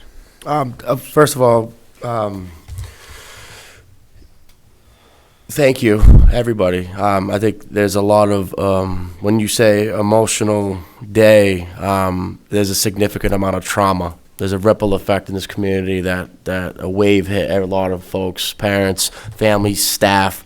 I was a little curious to say, when I saw that we debriefed, was that really enough for staff? When I look at like psychological first aid or like trauma processing, and when you look at I work in critical incidents. Yeah. What are we doing to reassure our staff that showed up today with that the image clinical in their heads? our clinical team, they are very, very strong in responding to any traumatic situation that our district goes through, or even our students or families go through. And so Tina Hufnagel had her clinical team responding. They were there today. They checked in specifically with the teacher who was the teacher who stopped what was happening. He was quite shooken up that day, and but kept saying he was fine. And so, to your point, when trauma happens, there's a delayed effect to it. And so, we wanted to make sure that the school nurse, the Mr. Ryan, and any other students or staff who experienced any emotional response got the support they needed. So the classical clinical team was absolutely on top of that, as well as the district team. Thank you. And just so school resource officers, so due to criminal justice reform, juvenile justice reform, there's certain limitations that school resource officers have, like on being preventative when it comes to questioning students. They can't just go in also and if they have an issue, right, and they think there's some indicators that could possibly lead to a criminal situation, there are tremendous barriers.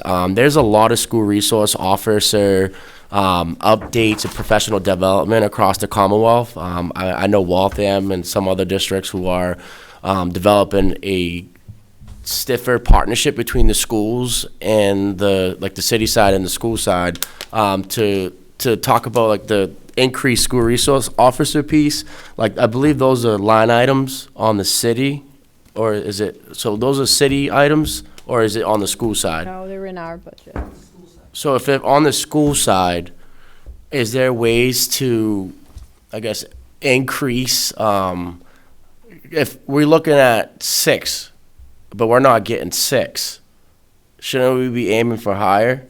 Or supporting supporting Chief Reddy's staff recruitment? Like there needs to be an update in their recruitment. Like there's probably so many police officers at Lynn PD who will love to be school resource officers. I actually know a few. They would love to be a school resource officer. And I think that's something that when you look up, when staff retention, why are police officers going to the state police? Why are they going federal?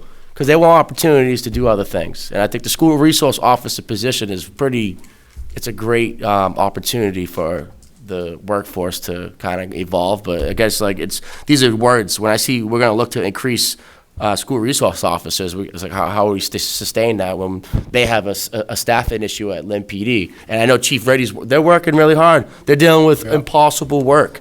But we also got to figure out a better offense so we can sustain those numbers to make our staff, our students, and families feel reassured. We agree.